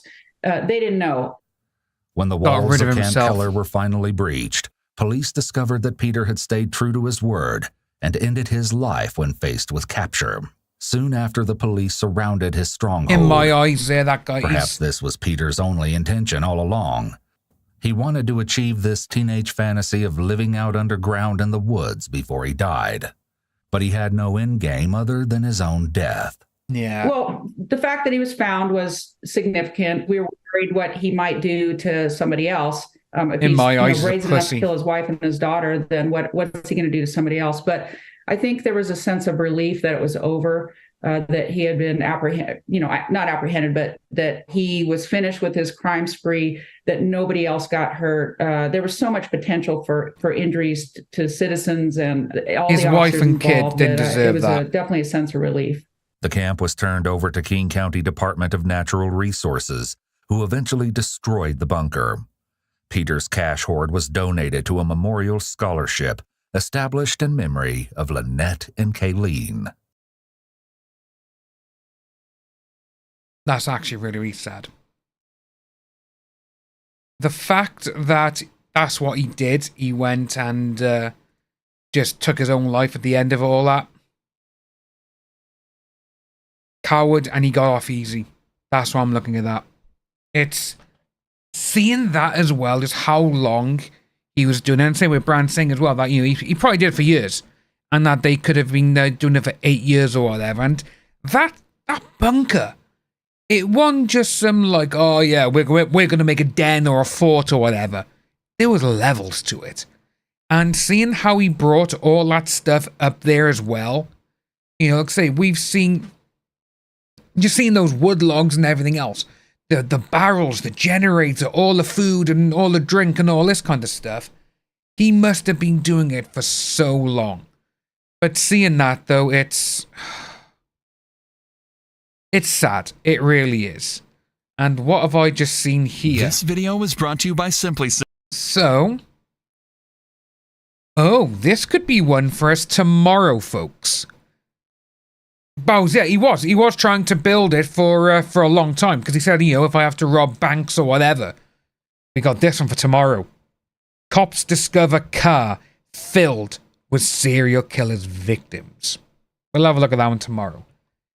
Yeah, like saying he was moaning about money and all this, but then he, he took out $6,200. And like say, the wife, door, and the dog didn't deserve any of that. A teaser, yeah. Like I say, I literally just saw it in the corner. I was thinking, oh, that sounds good. But yeah, it's sad that, because his wife, she was praising him. I love him. You know, he does so much for me. He does this, he does that. And that's how he went and done it. They didn't deserve that. If he wanted to go and do it, just go and do it. You know, don't take anyone else's lives. That just sucks. But folks, that is it for us today. It is just gone 3:30 here in the UK and 3:30 wherever you guys are. And it's been a fun stream. It's been good. You know, like I say, we have missed a couple of days, obviously, because of certain things going out and everything else. But yeah, dedicated. And it's just sad that we had to end it seeing with his family, the wife and the daughter. They didn't deserve that. They could have just gone and lived a happy life. But folks, thank you ever so much for coming along. And I will see you all. Oh, it's going to be a bit loud for you folks. So I'm going to put the music down a little bit. But folks, thank you ever so much. Enjoy the rest of your day, and I will see you tomorrow. Next game streaming will probably be, I want to say Wednesday or Thursday. One of those 2 days when Mr. G's off. But guys, I will see you then. Enjoy the rest of your day. Bye-bye.